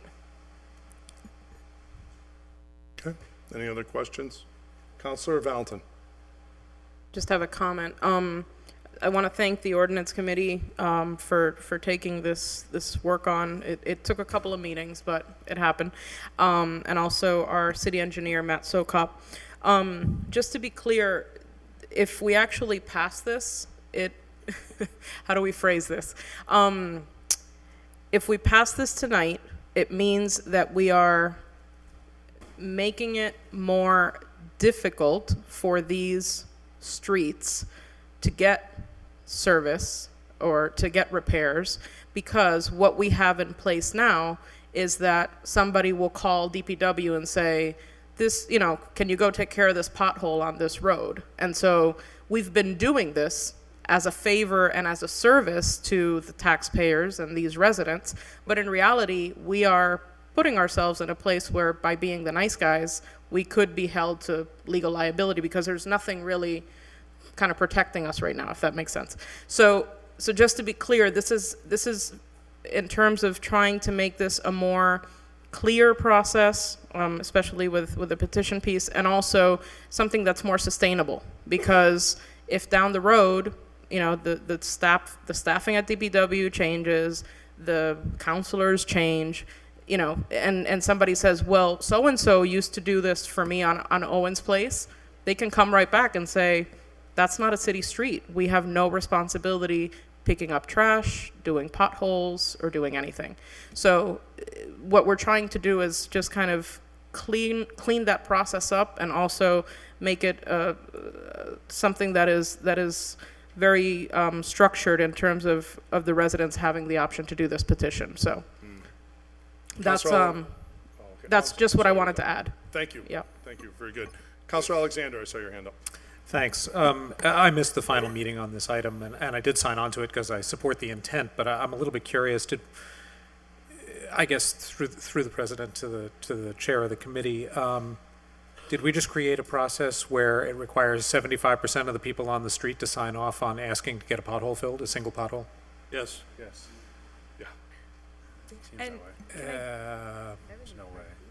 So we've How about the created. street paves where all these people pay taxes and they? Yeah, I mean, you have to, the issue I have here is we've created a process that, because that'll never happen, you'll never get 75% of the abutters to sign off on something to fix one pothole or two potholes or five potholes. It's when the street's falling apart that you'll finally get those signatures. We've created a process that will ensure that these few private ways, which I've argued before should just be made public ways, will be in terrible shape all the time. There's no way in hell this process is going to keep them in good shape, although it does very effectively shield the city from liability for maintaining the roads, which I appreciate. But again, these are taxpayers. We're talking about 6 roads throughout the city. We should adopt these as public ways. I know they're substandard. I know there are arguments that the city engineer has made. There are lots of other substandard streets around the city that are already adopted. This is a way to penalize the few people who live on these few roads that, because of some screwy thing 100 years ago in the subdivision that happened, they got essentially gypped out of living on a public street and getting the services that go along with that. So I'm very mixed about this. Thank you. Councilor McGivern. I agree with the intent of the order, and it's something that I actually had hoped to have done like 20-something years ago, and it was very difficult then, and it's very difficult now. But it's not just 6 streets, it's 40 streets that are private ways, some that shouldn't be private ways. Example, Liberty Street, Alderman Street have never been accepted, should be accepted, And regardless of what street, whether it's a private way or a public way, the homeowners are paying the same property tax per value. The difference is the value of the house itself. And I think this is a step in the right direction to help out the homeowners. I just don't know if we're opening up a can of worms in the process. Councilor Graney. Yeah, quickly, has there ever been any lawsuits or any liability against the city regarding this? No. Or if it ain't broke, don't fix it. Or maybe the cure is worse than the disease. Exactly. Councilor Leahy. Yeah, hi. I was dealing with, or was talking with the city engineer, And I actually have an item on the agenda, item number 25, to have Liberty Street, which runs from Dartmouth to Jefferson, as an accepted way, so they can pave it this summer. You know, we do, as Councilor McGivern says, I think there's, you know, I didn't realize there's 40. I knew there was over 30, but it's a substantial amount. And I know that at one point we were trying to get the street over near Dean Technical as an approved way, and the way that we're trying to do it wasn't working. At the time, the homeowners wouldn't sign off on it. So I think making things more difficult is not going to help. So I'm going to vote against this. Can we get a list of what the private ways are? Do we have that We list? have one. They should. There are about, I'm sorry, it's like 40, there's about 42 unaccepted streets throughout the city, of which there's 500 city streets. So that's almost that's 8% of the whole city is going to now be impacted by this. So my question is, However, only about 6 of them are in the condition of Owens Place that would merit any sort of city vehicle coming onto their shared driveway to do these repairs. what about the situation, any of these streets now, right, if they have, well, in this law here now, right, makes it illegal to do drainage. So if they have a storm drain on Liberty Street or a storm drain on Alderman Street, even if with a petition, they couldn't have those fixed anymore. Right. Not by the city. So these people are paying sewer and they're gonna have to take up a private collection? That's ridiculous. Counselor Bacon? Mr. President, so in the committee discussion, at first, I was not inclined to support this because of the bureaucratic nature of getting the repair done. However, our city engineer said that they're being put in a situation of having to travel over private property and work on private property on these streets in particular where they're not even wide enough to be a legal street, and the entire roadway is private property.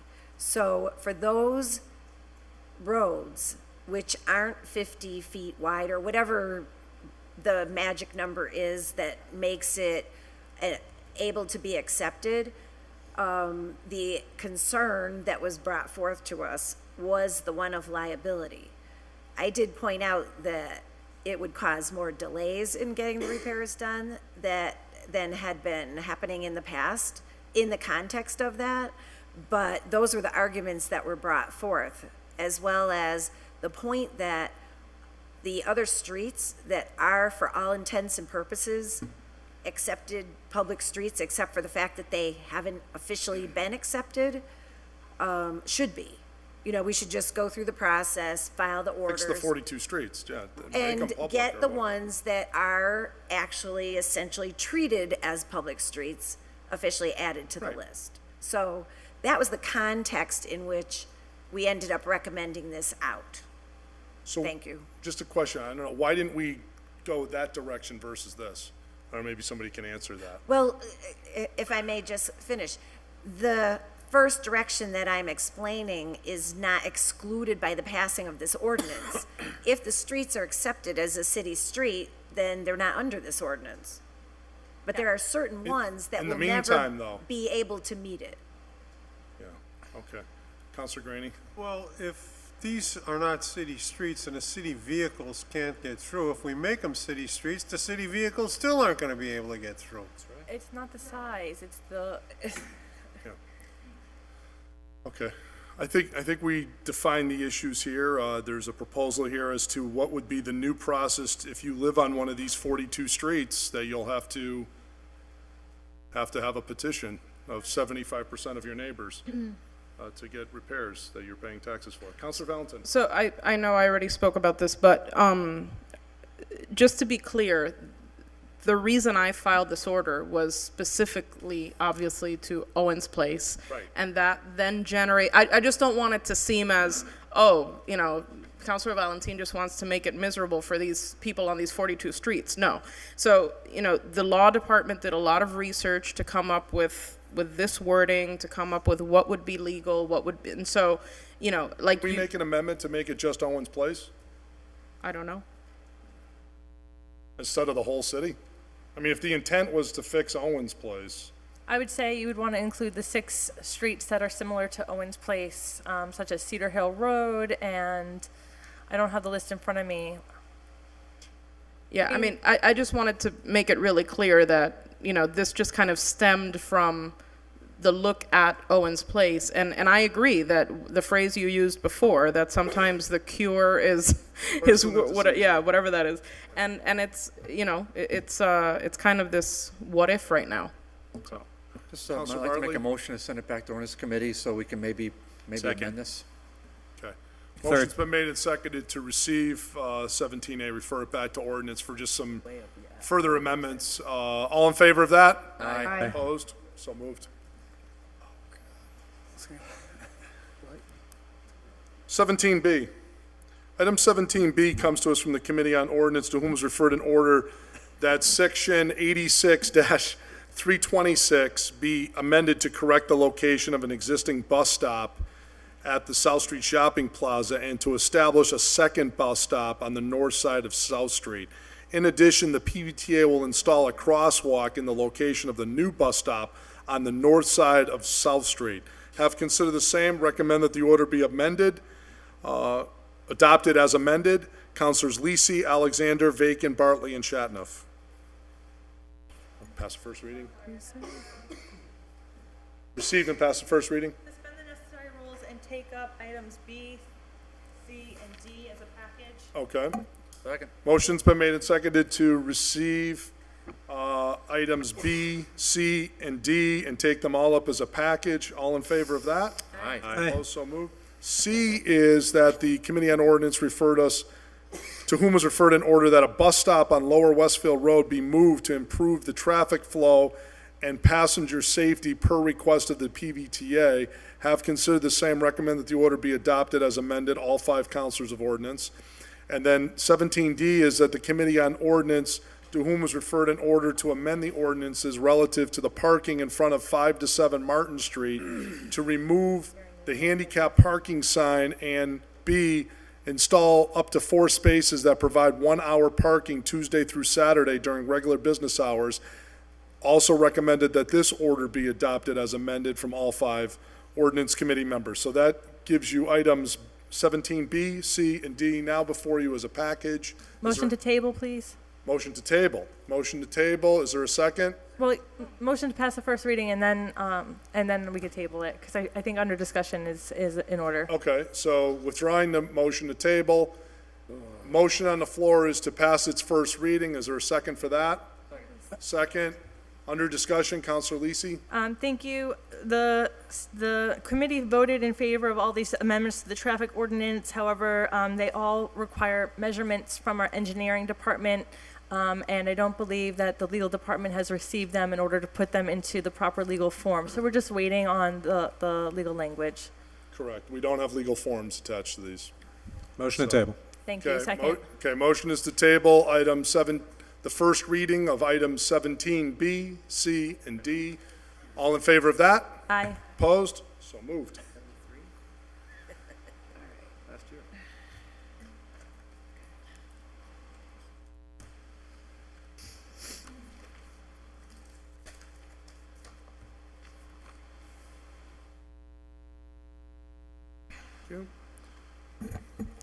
Item number 17E comes to us from the Committee on Ordinance, to whom was referred an order that all city department personnel wear a City of Holyoke ID badge listing what department they represent when in the public. Have considered the same, recommend that the order's been complied with. Councilors Lisi, Alexander, Vacan, Bartley, and Shatnoff. Receive committee report and adopt.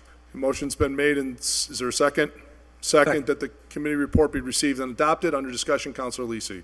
Thank you. This order was filed by Councilor Soto. We had discussion about it in committee, and we found that when people are doing business with the public, people do have City of Holyoke ID badges. They are wearing them unless they have a uniform that identifies themselves as part of the City of Holyoke's municipal offices. Like police officers and things. Fire department. Right, yeah. Okay. Yep. What do you get their badge? I didn't get one. Where'd you get that? I never got one. Yeah, we all got one. I didn't stop at the souvenir shop. Any discussion? All in favor? Aye. Opposed, so moved. Finance. First up, item 18A. Item 18A is a report from the Committee on Finance to whom is referred a financial transfer requesting $140,000 be transferred from Chief Sanitarian, Animal Inspector, Reference Librarian, Library Assistant, temps, software license, software hardware, and training to FICA Medicare. Have considered the same, recommend that the order be adopted. Councilors McGee, Leahy, Vacan, and Jordan. Make a motion to receive, adopt, pass first reading. Second. Motion's been made and seconded to receive the committee report and to pass its first reading. Under discussion, Councilor McGee. Yes, as you can see from several different areas, we're taking money to apply it towards the FICA and Medicare amounts that will be necessary. All of them, or just that one? Thought I signed it. Now, we're missing a lot of Tallman signatures up here. And I know you were at the committee meeting. I think I'm the one that proposed that. I think you were. Here you go. Okay. Oh, okay. Then we don't need that. Perfect. Thank you, Peter. Any other ones that are coming up? What about Marrero and those other ones, B and C?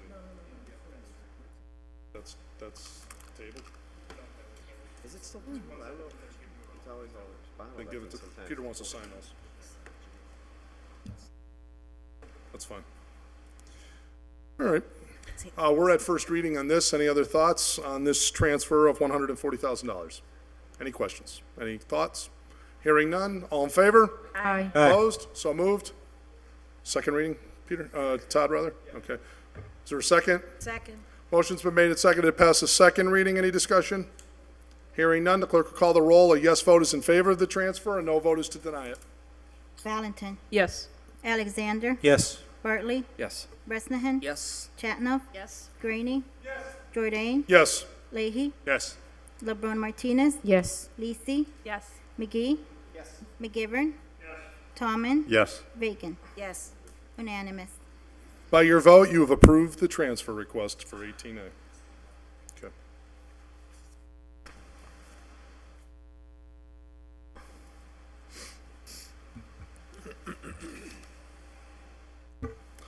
Next up is item number 18B.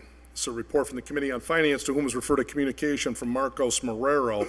This is regarding the Massachusetts Department of Energy Resources grant in the amount of $33,865. Have considered the same, recommend that the City Council adopt and approve this request for a grant. This comes to us from having been voted in the affirmative by Councilors McGee, Leahy, Tallman, Vacan, and Jordan.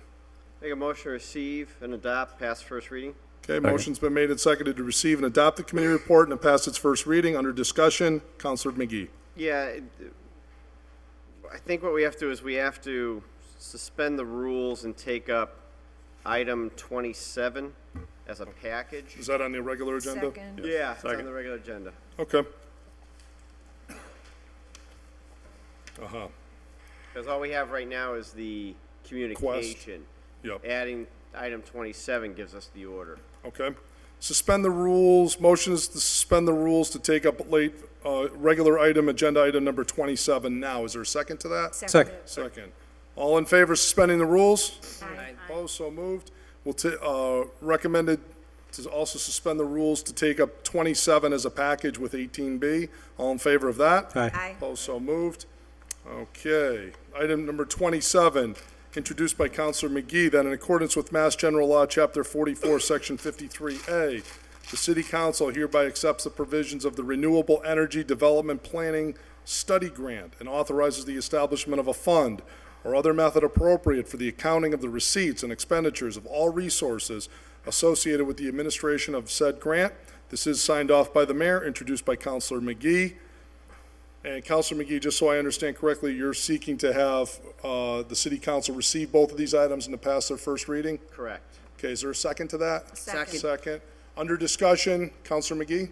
All right, so the reason it came in the way it did is kind of what happened with the last two grants, the last meeting where they came in on a Friday, the state's trying to get rid of the money, you can use it, but you have to use it by a certain time frame.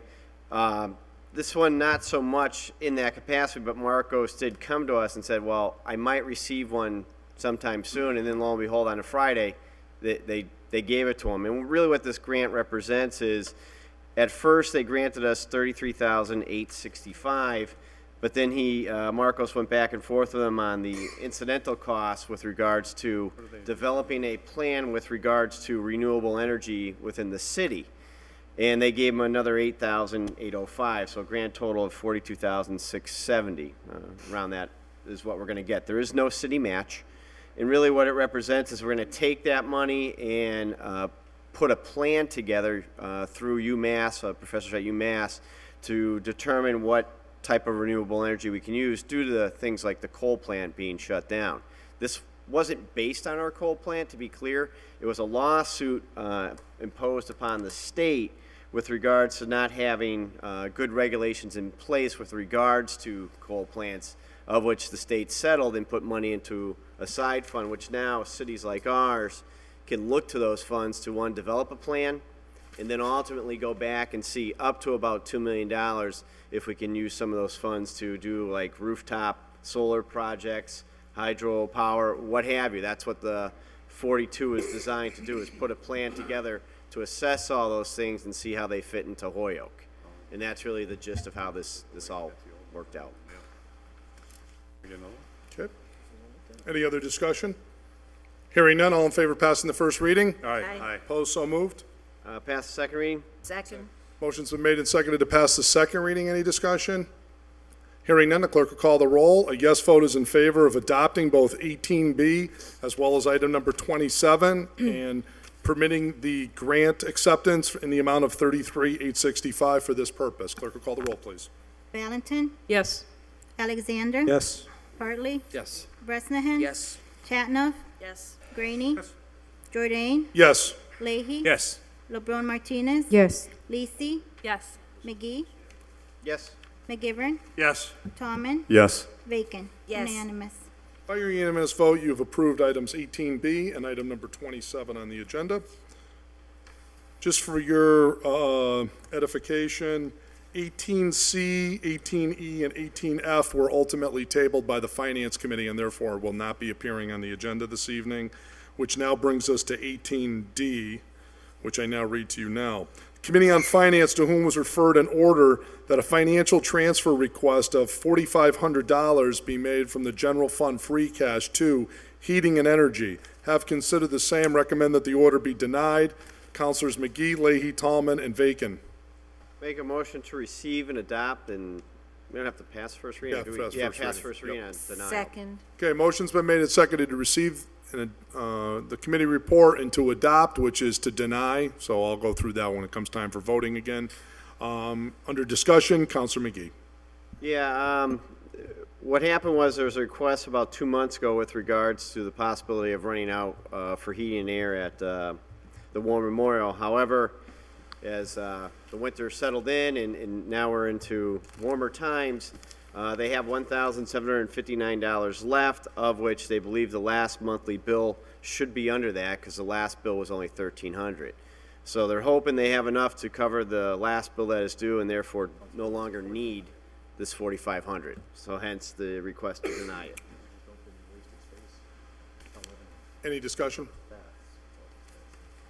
Hearing none, all in favor of passing the first reading? Aye. Aye. Pass the Opposed? second reading. So moved. Motion's Second. been made and seconded to pass the second reading. Any discussion? Just to remind Yes, people Councilor you're McGee. voting no to mean. Yes, yeah, I will go through that, yep. Yes. Yes. Voting yes. Okay, if there's no further discussion, when you go to vote on this, the committee, again, just to be careful, the committee recommendation is to deny, therefore a yes vote is to deny the money, a no vote would to reject the committee report and therefore approve the money, okay? So, with that caveat, again, yes vote is to deny the money, a no vote is to approve the money. Clerk will call the roll, please. Valentin, Yes. Alexander. Yes. Bartley, Yes. Bresnahan. Yes. Chatnoff, Yes. Graney, Yes. Jordan, Yes. Leahy. LeBron Martinez, Yes. Lisi, Yes. McGee, Yes. McGivern, Yes. Tallman, Yes. Bacon. Yes. Unanimous. By your vote, you've approved the committee report recommendation, which is to deny that funding. And we are next up with, we had no public safety committee reports for this particular President, meeting. Oh, If I Councilor may, Bacon, a yes. public safety meeting will be held on the 22nd at 6 PM. 22nd, 6 PM, public Monday. safety. Okay, Monday. All right, very good, thank you.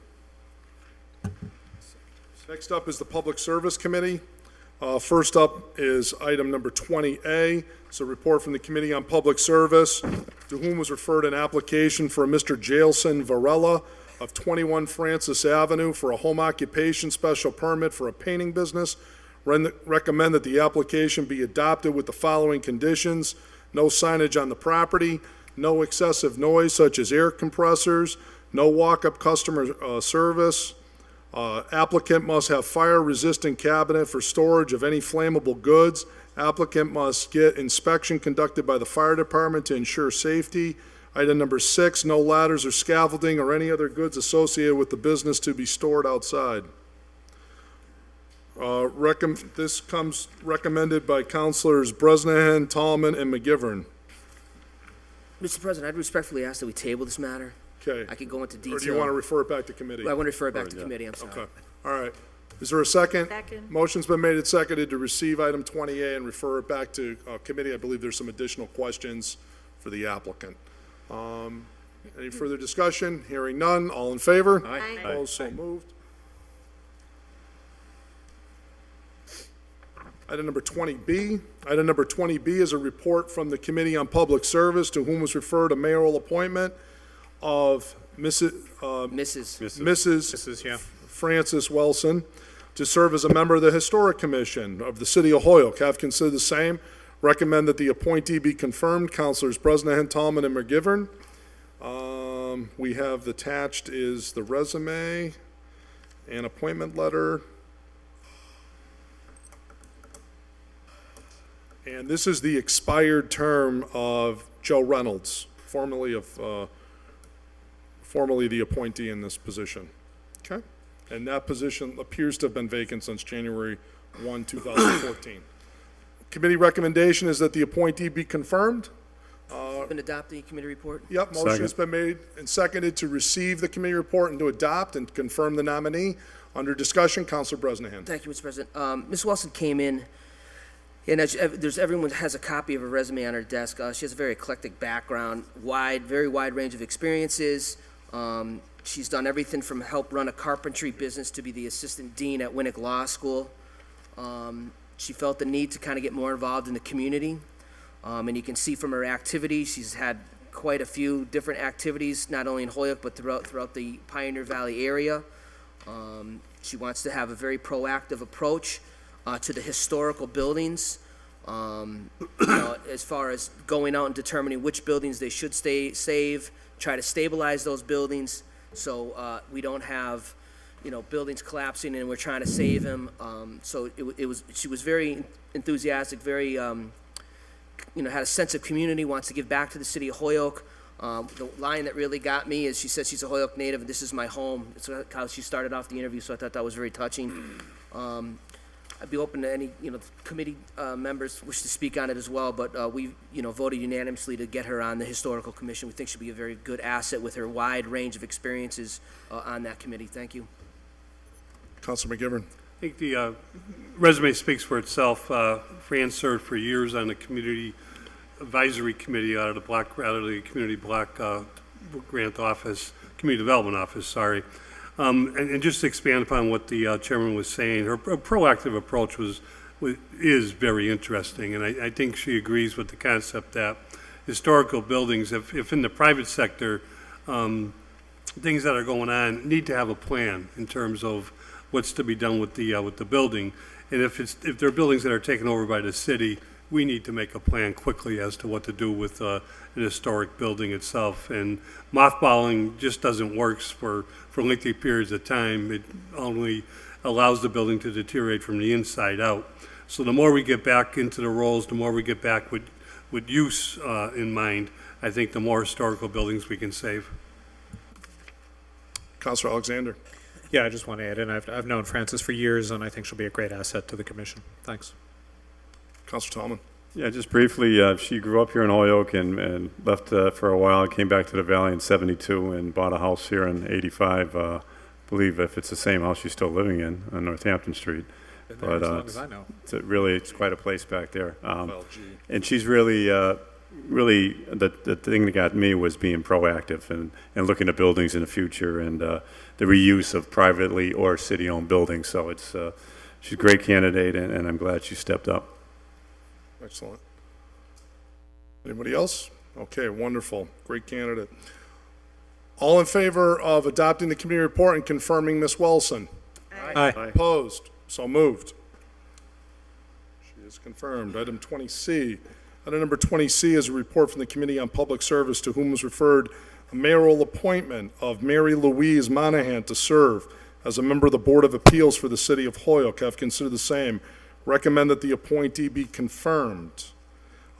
This comes to us from Councilors Bresnahan, Tallman, and McGivern.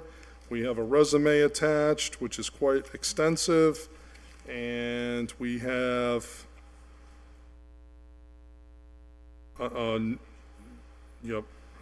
we have no formal resignation letter, but this is for a term, 3-year term, going till July 1, 2018. So it's probably the end of somebody else's term, but we don't know who that somebody else is. Councilor Bresnahan. Well, Mr. President, I'd like to receive and adopt this order, but just from historically speaking, I was informed that we would have those letters attached for tonight's meeting. And because we did refer the other 4, and believe me, the resume she's the real deal. This is not everything. She's done everything that she has here. She has another great candidate for the Board of Appeals. Unfortunately, protocol is protocol. Well, we could, considering this is at least at the end of an expiration of another term, if it was midterm appointment, I would say definitely, because we want to make sure we have a resignation, but we could, and then ask them for who was the former occupant. But this should be included, Ryan. Ask the mayor's office to please, formally, mayors would put, this person succeeds X person. That was how the letters used to be addressed. So Well, it'd be right on I'd make a motion to receive and adopt the committee report then. Okay. Second. Motion's been made and seconded to receive and adopt the committee report, confirm the appointment of Miss Mary Louise Monahan. Under discussion, Councilor Graney? Yeah, I was just going to say with the caveat that we receive the necessary documentation. Yes. Yep. Any other discussion? Hearing none, all in favor of confirming the appointment? Aye. Opposed, so moved. Item number 20D. Item number 20D is a report of the Committee on Public Service, to whom was referred a mayoral appointment of Mr. Seth Taylor to serve as a member of the Conservation Commission for the City of Holyoke. This comes recommended for adoption by Councilors Bresnahan, Tallman, and McGivern. Mr. Taylor resides at 408 Southampton Road. He is replacing Adrian Dalen, and who's serving out the remainder of Mr. Dalen's term, and his term will now expire 2/1/2016. So that's exactly the type of form we'd like to see in the future. Councilor Bresnahan. Thank you, Mr. President. Receive and adopt the committee report. Second. Motion's been made and seconded to receive and adopt the committee report, confirm the appointment. Under discussion, Councilor Bresnahan. I got to tell you, another great candidate that the mayor's office has found, or they have found the mayor's office. Guy has a wealth of experience in environmental work. He does a lot of work with conservation commissions through a private organization as a consultant. He's worked for he's done everything from worked in state forests to now he's does consulting for the Army Corps of Engineers, the DEP, the EPA, the U.S. Coast Guard. He's got some supervisory experience. He has a 2 bachelor's degree. He has a strong consulting background, and he does do a lot of work for municipalities. We brought up the concept that his company might be doing some work in Holyoke, and he was, understood that he would recuse himself if any of those type of issues came about. He's done permitting from everything from Lowe's to, very, very small businesses. If it comes to wetland delineation or any of those sorts of issues. But just another, well-spoken, bright guy. I think it'd be perfect for the Conservation Commission, and kudos to him for volunteering his time and getting involved with the city.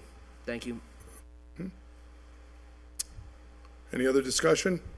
Hearing none, all in favor of adopting the committee report and confirming the nominee? Aye. Opposed? So moved. Which brings us to the DGNR committee reports, of which we have two. First up, 21A. Item number 21A is a report from the Committee on Development and Government Relations, to whom was referred an order that representatives of PEG Access Corp., the Mayor's Office, Hoyoke Community Media Advisory Board come to the Committee on Development and Government Relations to discuss the proposed transfer of the PEG Access Corp. powers to the Hoyoke Media Board, as well as the new proposed structure and acquisition of property, that a copy of the new proposed bylaws be provided to all councilors for their review, that a copy of the new proposed bylaws be provided, please provide all financials, including a financial pro forma of a new proposed structure from the collection of the Comcast franchise fees to the expenditure of funds. Have considered the same, recommend the order's been complied with. Councilors Bartley, McGivern, Alexander, LeBron, Martinez, and Valentin. Thank you. Motion to receive and adopt? Okay, please. motion's been made and seconded to receive and adopt the committee report. Under discussion, Councilor Bartley. I'm just going to be very brief, Mr. President, because really this is your order, and it was about a 1-hour discussion. It was really detailed. Councilor McGivern gave a lot of background, a lot of really important history. Let me just hit a couple small points. City has 12,000 Comcast subscribers. The mayor recently renegotiated a contract for cable TV, and is pretty much a lot of money going into this group that doesn't have. I mean, I don't want to get political about it, but let's just say it this way. There's about $950,000 or so currently, if I may, Mr. President, Right. I'm rounding it, That's right. sitting in people's bank based upon cable subscriber fees received by the city. That amount is going to really increase on an annual basis because the subscriber fees have been increased. Because of that, there's going to be a lot of positive things. I mean, there's going to be more Channel 12 programming, more Channel 15 programming. In fact, an additional channel is going to be included. A lot of really important discussion about the bylaws. President Jourdain really combed through them and did a great job with that. I think Councilor McGivern also did a great job about the history of the PEG Access Board. And we were really, it was impressed because we were joined by the mayor, somebody from the, two gentlemen one from the school department and one from, he's a Holyoke resident, but he's the executive director of Northampton Media Advisory Group. Yes, so it was a very informative discussion. I think to boil it down, the PEG Access Group is got there's two big questions. You know, when are they going to meet again? Will it be an open public discussion? And then really, who should be on that committee? Right now, we don't really have bylaws, so it's been kind of the mayor, the city council president, and the city solicitor. Okay, well, we have a mayor. We certainly have a city council president. Do we have a city solicitor? Well, we have an acting solicitor. So these are some of the questions that came up debate. The only one I really raised, and I was talking to Josie before this, because believe me, guys and gals, I had about 8 pages of notes, and thank God I left them in my office because you'd be ready to hang yourselves. One of the questions I raised was, why isn't this PEG Access board on PEG Access when they meet? I don't know. They're just they're just on a PEG Access. It might have been a dumb question, probably was. So there's, I don't know, that's it. I mean, I'll make a motion to, unless the other committee members want to speak, but I'd make a motion to allow the president to speak on this. If you want, do you want to speak, Kevin? I could just a couple words, I guess. Okay, but if any Second other the committee motion. members want to speak, so, thank you. Yep.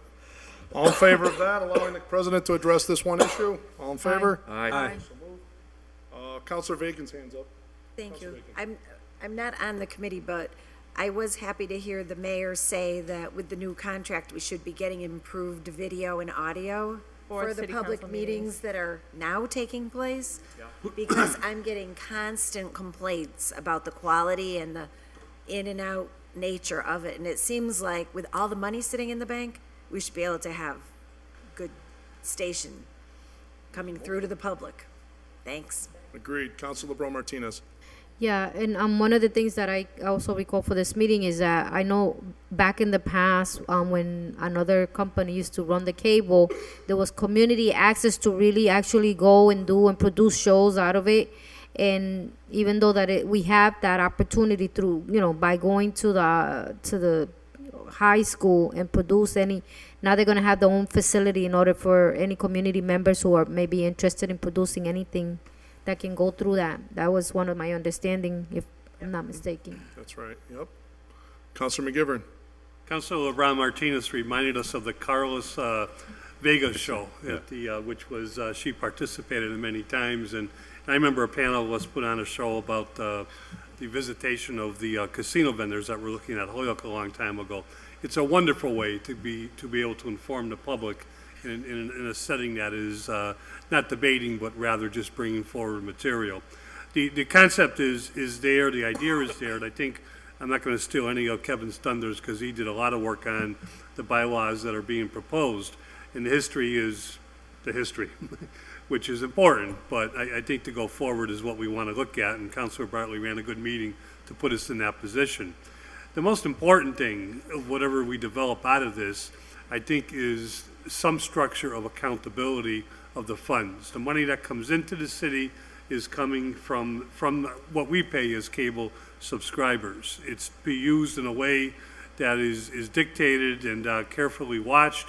The PEG Access Committee was created and modeled after a group in Greenfield. It's a 501c, not-for-profit corporation, and that's one of the reasons it never went on TV. Is it's not a voting body or an elected or appointed body, but rather a corporation set up by the city. I will take it until the end of whatever career I have that this body voted on the setup of the current PEG Access, and should have a say in the setup of whatever the PEG Access is about to be, which again I think is for some very, very good reasons. I think a structure above the community media access advisory committee or committee is for the purposes, like we do with the block grant monies, for the purposes of monitoring the funds and expenditure of funds that come from the cable company is what we need. But it's some very, very good concepts in terms of taking this another step. We had a wonderful input from Mike Hines, who did talk about Councilor Bacon's point, because we made it to him about our current system. That is in the works with the money that is coming in. Mike is contracted through, he's part of the public schools, but his work is contracted through PEG Access, and that's with the exception of Mark Todd getting a lot of equipment through PEG Access. I think that's where a lot of the money goes now. All good use at the high school. That's not going away according to Mike, according to the mayor. That's all going to be taken into consideration. But this is going to take community media to another step. I think if done correctly, it's a wonderful, wonderful approach. I think there were just four different points I wanted to make. One was, in terms of the bylaws, what's the future control going to be? Currently, it's the 3-person board that sits on top that's sort of directing these funds. Historically, it has been less controversial because of the fact there wasn't that many dollars to really distribute. You had about maybe $150,000 a year coming in. 60,000 of that right off the top was earmarked for the schools. So you had about 90 grand plus or minus coming, that was actually jump ball to decide where those dollars would go. You also had the issue of the infrastructure money that would come every 10-year contract, but generally as a rule of thumb, the mayor would sort of dictate where that went. There's a little bit of a different approach to that now. So the question now is, with the tripling effectively of the rate of the franchise fees, you've got now somewhere between $400,000 and $500,000 coming in. It's a very significant revenue source, plus coupled with the fact that you've got about almost $1 million in the fund now, and coupled with the fact that there's still another $400,000 of infrastructure funds that are coming. You're talking about some significant money here. And so the question is, which is point number 2, what does this look like? You have a Channel 12, a Channel 15, you have a channel, a soon-to-be-announced public channel. How is that controlled, the dollars directed? We want to make sure we're not in a situation that we have to rely on some volunteer group to make sure Channel 12 is funded appropriately or 15 is funded appropriately. Maybe give more latitude to this public access channel where that's, people elected to this and some sort of, they laid out where any citizen of Holyoke can become a member, and you can join this corporation and you can take out nomination papers and run to sit on this board of directors. So we're going to talk about this, whether it's through memorandums of understanding as far as dollars being directed, or is it totally going to be under the control of this new board of directors?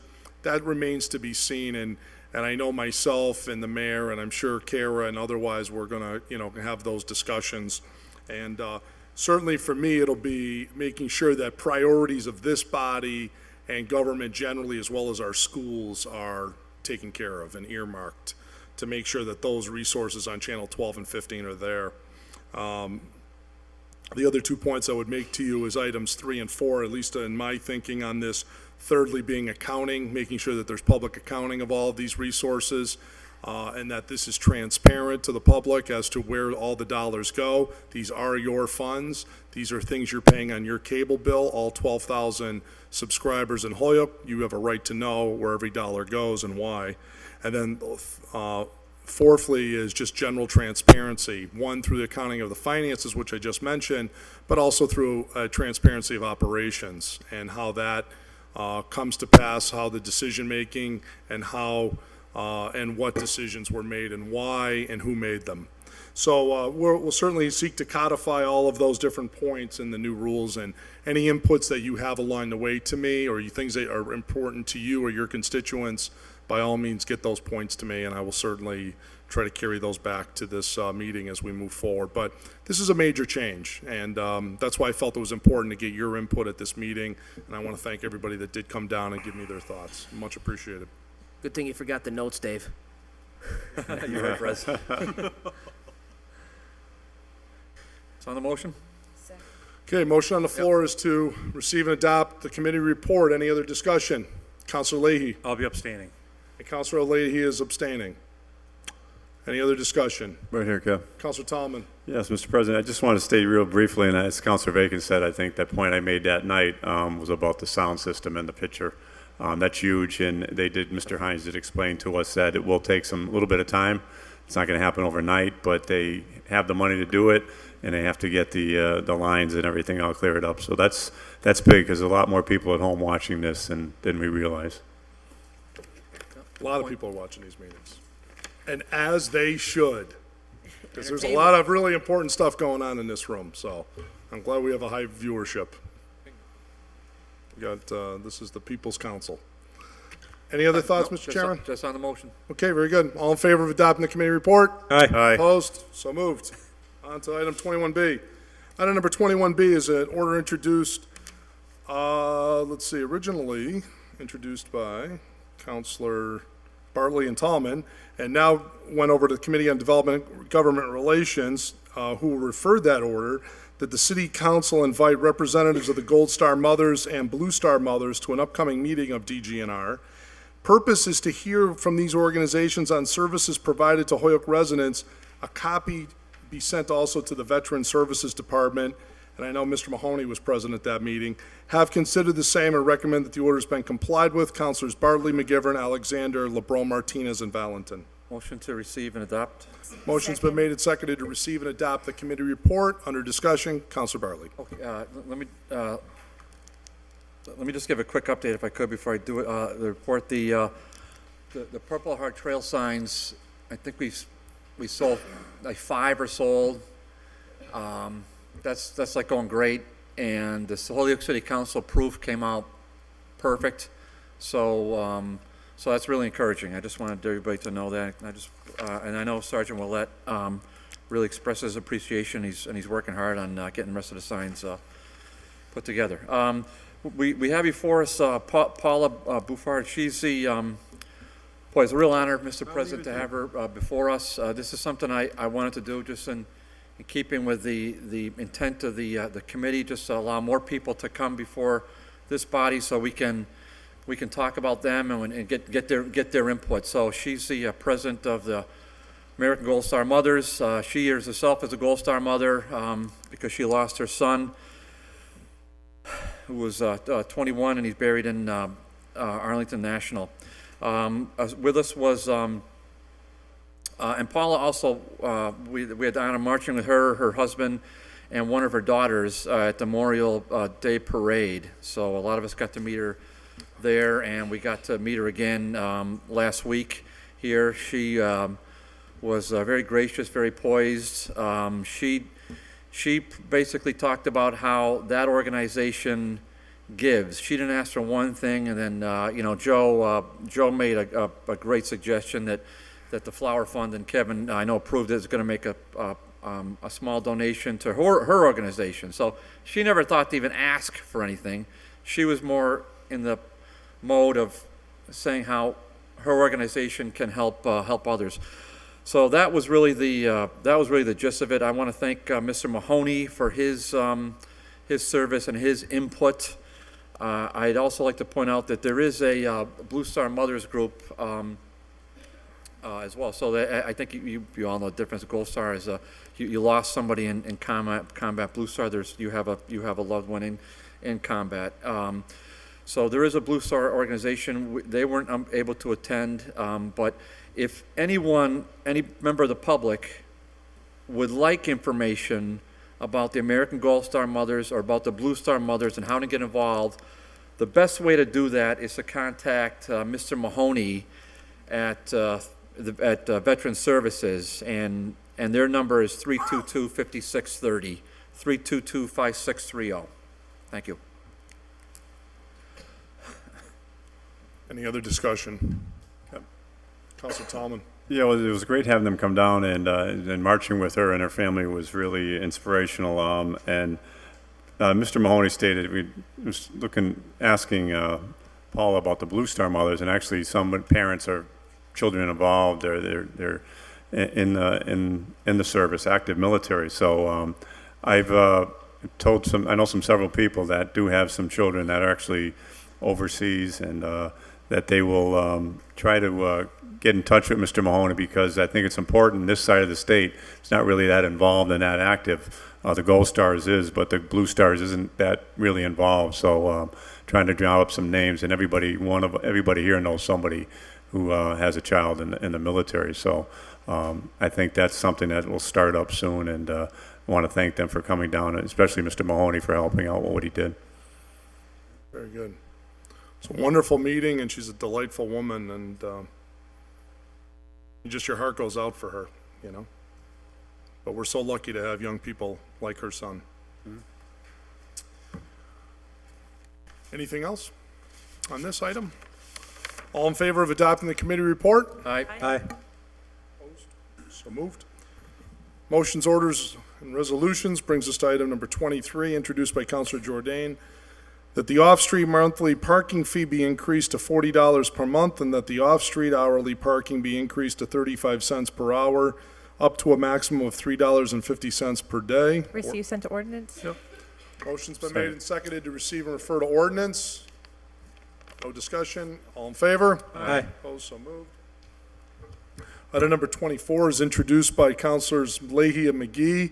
Ordered that the mayor, acting treasurer, superintendent of public works, park and rec director come before the public service subcommittee to discuss the delay in bonding and renovation to the Jones Point tennis courts. Received, adopted, sent to those various people. Okay. Would you like to, I think you want them to come to public service, right? Perhaps we refer it there with a copy out to them? I didn't put public service? Yeah, you did. Receive and Good. refer. But you said you asked to adopt it Oh, I'm and send sorry. it Yeah, out. I'm sorry. I think Yes. you want them to come in, right, Jim? Correct. Yes, sir. Yeah, yeah. Thank you. Okay, so a motion on the floor is to receive, refer to public service with a copy to all those individuals. Second. Seconded, under discussion, I see Councilor Bartley's hand up. Just want to make a friendly amendment, because this is really the ancillary order to the main bond to improve the fields all around, Crozier. How's that progressing? Well, it's not. I mean, it's the same way. So I just want to amend. Oh, they're all in, It's all they're all part in of- stall mode. Yeah, it's all installed. So I just want to add that former order to this one, we can have just a general discussion. Wow, so the whole thing's, all right. Yeah, Council Leahy. If I could, a lot of the reason it stalled is because of the Jones Point tennis courts. And for months now, when we had our former treasurer here, Bill Fuquay, and we have the chain of emails that shows this, he was looking for a lot of different information from the treasurer's office that wasn't provided. So Bill Fuquay was ready to go. However, the bond people, the bond agents were looking for, we could discuss this later in committee. However, there's still a lot of answers that they don't have regarding that. Okay. All right, so motion on the floor is receive item number 24, refer it to public service with a copy to all these individuals named in the order. All in favor of that? Aye. Opposed, so moved. Item number 25 is introduced by Councilor Leahy, that the city accept Liberty Street, which runs from Dartmouth to Jefferson, as an accepted city way. The city is looking to pave the street using Chapter 90 funds this summer, and we know that street acceptance is a requirement of that funding. Public safety would be that's our Make a motion, requirement. yep, public safety. Second. Mr. President, Set it add up for my a name to public that one? hearing. Toss my name on that? Yep, adding Councilor Alexander's name to this as a co-sponsor. Any discussion, Councilor Leahy, or pretty straightforward? Straightforward. All in favor? Oh, Councilor McGivern? Mr. President, is it do we set up the public hearing, or is it DPW? They're going to have a public hearing, and they are required to give us a written report from that public hearing, and the engineer generally will present that in person to the Public Safety Committee whenever we accept or discontinue a public way. Thank you. You're welcome. Thank you, Counselor. Yeah. So, all in favor of referring to public safety? Aye. Aye. Opposed, so moved. Okay. Item number 26 is from Councilor Lisi, that the city develop an ordinance that creates a commercial kitchen program that the fire department can implement. Receive and refer to ordinance. I just want to point out that on everyone's desk is some draft language that we may be considering in relation to this. Okay. All right. Motion on the floor. Is there a second to refer to ordinance? Second. Second. Any discussion more? Other than that, all in favor? Aye. Opposed, so moved. We already took care of 27, which brings us to 28. Second. Okay. All right, motion's been made and seconded to suspend the rules, to take up items 28 through 30 as a package, and refer all three to the Finance Committee. Second. All in favor of that? Aye. Opposed, so moved. Councilor McGivern? Sorry. Will these require votes before July 1? Thank you. Okay, so 28, 29, and 30 have all been referred to Finance. We already took care of 31, which now brings us to 32. Item number 32 is Councilor Soto's order, and that is that a handicap sign be placed in front of 582 South Summer Street for Hector Velasquez. Ordinance and with a ordinance. copy to the Commission on Disabilities Disabilities. Commission? Yep. Okay, motion has been made and seconded to receive, refer to ordinance with a copy to the Commission on Disabilities. All in favor of that? Aye. Opposed, so moved. Item number 33. Item number 33 is an order introduced by Councilor Valentin that the HC ordinance, I'm not sure what that, Hoyle Code of Ordinances? Handicap. Handicap. Oh, handicap. Yeah, that's how they phrased it in the engineering department. All right, so I'm just gonna, friendly amendment to substitute HC for handicap. All in favor of that? Opposed, so moved.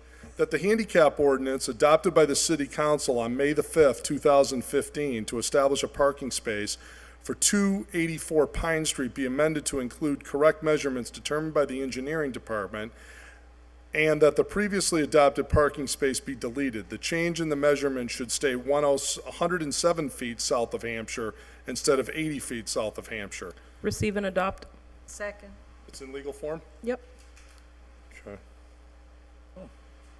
I'll talk about it under discussion. all right. Mr. President. Just a do we friendly need to- question from point of order. How did you get something in legal form that didn't go through ordinance? We do have a rule against that, just so you know. Well, Because counselors can't go to the law department and say draft things into legal form. I'm happy As to. well intended as they are. No offense to you. I'm happy to explain it under discussion if you want me to. Sure. So motion is receive and adopt. We'll second that for now. Under discussion, Counselor Valentin. Thank you. So I received an email from Ryan, which he had received from the engineering department, saying that basically they had made a mistake in terms of the measurements, in terms of this parking space. And it all kind of went back to utilities and the tree belt and this whole explanation. So basically they were looking to have an order filed with the correct measurements so that this resident can have the handicap spot where it's supposed to be. So so in consultation with the engineering department, with Kara, she went ahead and we can suspend the rules and have her explain further, but she went ahead and corrected the measurements and based on this request from engineering, and that's why my motion is to receive and adopt instead of having it go through the whole cycle of ordinance again. Okay, just gonna now at this time read Rule 36. Rule 36 states that no ordinance shall be adopted, amended, or deleted by the city council until it shall first have been referred to the Standing Committee on Ordinances. Motion to suspend Rule 36 for the purposes of adopting this one thing. Second. Yep, just so we know, we want to make sure that we're careful on just following these. Let me just make sure there's no other one. Councilor McGivern, go ahead. I agree and think Rule 36 is very important, but I think this is in suspending the rule is fine, but Yeah, accepting. seems harmless, It's an but- exception to the rule, I think, because this is not, the intent of the original order was to do what the correction is doing this evening. It's more of correcting a clerical engineering mistake, I guess we would call it, and just doing what has already been a vote of the committee and the body. Yeah, I agree. I just want to just make sure we point that out. Okay, yeah, and we're also going to have to suspend Rule 58, which says ordinances shall not be drawn into legal form unless the ordinance committee has taken a vote on the matter. Motion to suspend? Second. So we're motion to suspend Rules 38 and 58 for the purposes of acting on that. So this will require 10 votes anyways, just so you know, but just so we get all that on the table. So we're going to have a motion to go to first reading and follow the same ordinance adoption rules, unless we're going to suspend. I don't know if we can suspend that rule, right? Probably not. Motion to pass the first reading. Yeah. Second. Okay. All right, so motion on the floor is to pass the first reading. Well, need a actually, let's vote on just the take a motion to vote. suspend? Let's just do a vote first. Motion to suspend Rules 38 and 58 for the purposes of this one item. All in favor? Aye. Opposed, so moved. Motion on the floor is to pass the first reading of the amendment. Is there a second? Second. Second. Any discussion? Hearing none. All in favor of passing the first Aye. reading? Aye. Opposed, so moved. Motion to pass second reading. Second. Okay, motion's been made second to pass the second reading. Any discussion? Hearing none. All in favor? Aye. Aye. Opposed, so moved. And motion that the passage be ordained. Second. Okay, motion's been made second that the passage be ordained. There is no further to vote. No further debate. The vote is now on the item to make the change from 80 feet to 107 feet. from 80 feet southerly of Hampshire Street to 107 feet southerly of Hampshire Street for this handicap parking space. Clerk will call the roll. A yes vote is in favor of the ordinance change, and no vote is to deny it. Valentin, Yes. Alexander. Yes. Bartley, Yes. Bresnahan, Yes. Chatnough, Yes. Graney, Yes. Jordan, Yes. Leahy, Yes. LeBron Martinez, Yes. Lisi, Yes. McGee, Yes. McGivern, Yes. Tommen, Yes. Bacon. Yes. Unanimous. By unanimous vote, you've made the ordinance change. So item number 33 is adopted. Thank you, Counselor Valentin, for picking up on that. And we now go to item number 34, which is also introduced by Counselor Valentin, that the lighting options be assessed for the corner of Oak and Appleton to address safety concerns presented by the residents. Here we go again. This is different. This is in an alley, so, would it be Holyoke Gas and Electric and DPW? Or just, I mean, it's on the street. Street corner, right? It's a street Why can't they corner. just put up a street light? Yeah. So should it just go directly to HG&E? Yeah. Okay, so It's a motion public to. street, right? Yeah. Yeah. Yeah, it's not Owen's Place. Right.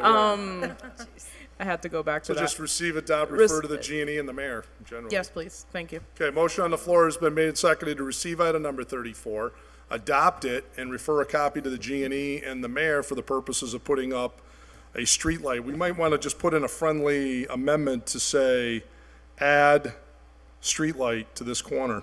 Second. All in favor of that friendly amendment? Aye. Okay, so moved to this corner. So I'm going to just write that at the end of the order.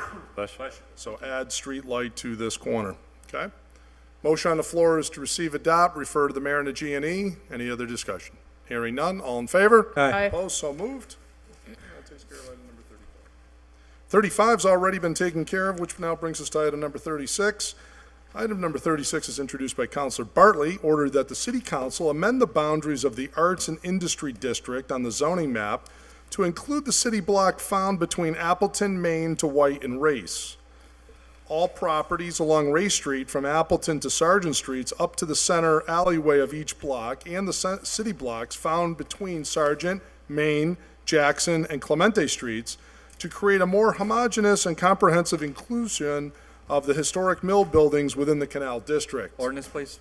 Okay, motion has been made and seconded to receive and to refer to the ordinance committee. Under discussion, hearing none, all in favor? Aye. Aye. Opposed? So moved. That is the end of the printed agenda. We now go to the late file section, which we have about 7 or 8. Just 7 or 8. Late file A. Late file A is introduced by Counselor McGee. It is a financial transfer in the amount of $7,250 from pay utility person $6,250, pay secretary $1,000 to energy, gas, and electric. And this is for the Council on Aging to cover electricity costs, it states, signed by the mayor. Finance, or do you want to adopt it tonight? Well, the issue is we never received anything until it's a late file. Yep. So we have no ability to Were you call 'em approached in. on this, or they just No. filed it? Yeah. That's why I pulled up the late files, because none of this was told to us. Well, you could send it to finance, and then we are having a finance committee meeting, but We can, I'm just, But that's. the 'cause committee you're- may say they don't you're- wanna do you're- anything with it. You're saying on that meeting whether or not we're gonna be able to take up everything. yeah, well, I'm going to consult you on that. Okay, so Yeah. send us, all of them, send to finance. Second. Okay. Motion on the floor is to receive and refer A to finance. All in favor? Aye. Opposed, so moved. Late file B is a transfer in the amount of $15,000, $5,000 from workers' comp, $10,000 from police and fire indemnification to $1,000 life insurance, $14,000 FICA Medicare. Finance. Okay. Second. Motion on the floor has been made and seconded to receive, refer to finance. All in favor? Aye. Opposed, so moved. Late file C is a transfer request in the amount of $40,000, introduced by Counselor McGee. $40,000 of general fund free cash to FICA Medicare. Finance. Motion on the floor has been made and seconded to receive, refer to finance. All in favor? Aye. Opposed, so moved. Late file D is a petition for a special permit for an outdoor sales lot for new and used motor vehicles and trucks, requested at 9 Avon Place, Holyoke. Property owner, 740 High Street LLC, Gary and Maureen Raybane. DNGR? Motion is to receive and refer to the DGNR committee. Any discussion? What kind of permit? Special permit. A special permit for outdoor sales lot What is that? For car sales, right? at 9 Avon Place. Car sales, auto Car sales? sales, outdoor car sales. It's a private way, isn't it? Need a second on that? I think that's one of ours, actually. Motion on the floor right now is to receive and refer to DGNR.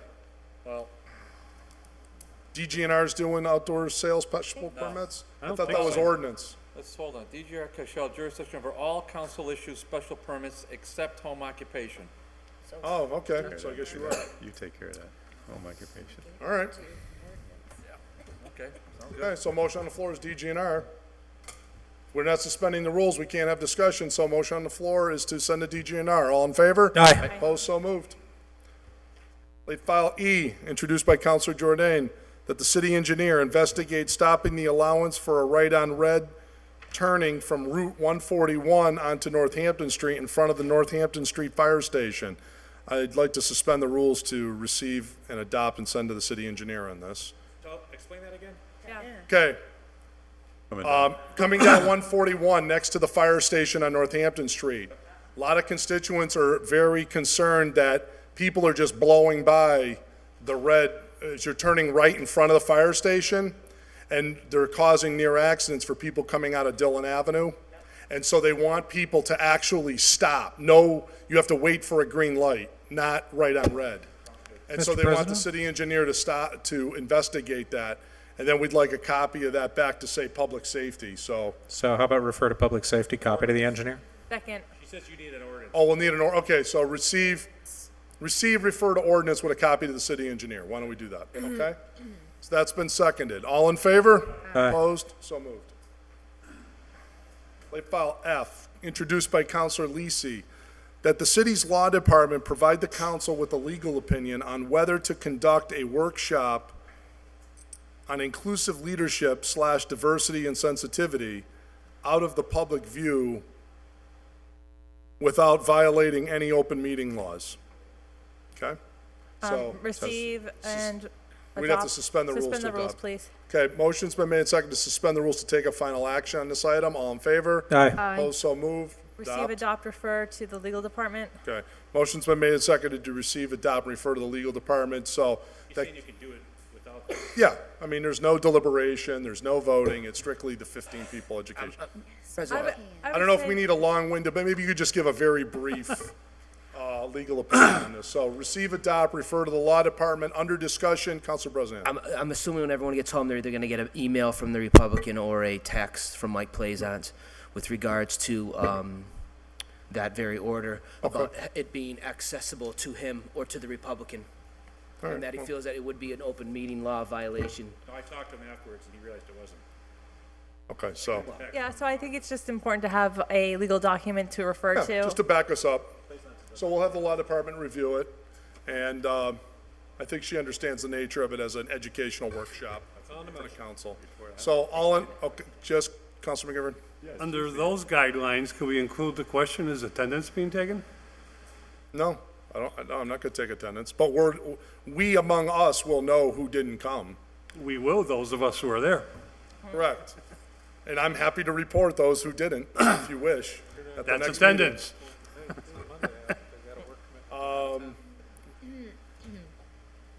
So, motion on the floor is to receive and adopt and refer to the law department. All in favor of that? Aye. Opposed, so moved. Late file G, is this the last one? Oh, good, okay, last late file, introduced by Counselor Jordan. And I would ask final action on this, please. That the city council grant the proclamation congratulating Joan Corcoran Steiger on receiving the humanitarian award of the Council on Human Understanding. So, Second. motion to receive, Suspend the necessary rules so that we can take final action. yep, a second. All in favor? Aye. Opposed, so moved. We request a motion to adopt this. Motion to adopt. Okay, motion's been made, second to adopt. Under discussion, just very briefly, I have the proclamation here, anticipating that you will hopefully grant this request for Joan Steiger, who's a really remarkable woman, who's done a lot of great for our community for many, many years. And she's receiving an award by the Council on Human Understanding tomorrow evening at the Yankee Peddler, 6:30-ish, that's beginning. So I am going to that to represent the city council and to present this on behalf of the membership. So, all in favor of adopting this for her? Aye. Opposed? So moved. That is the end of the agenda. ladies Motion to and gentlemen. adjourn. Motion's been made and seconded to adjourn. All in favor of adjourning? Aye. Opposed? So moved. We stand adjourned.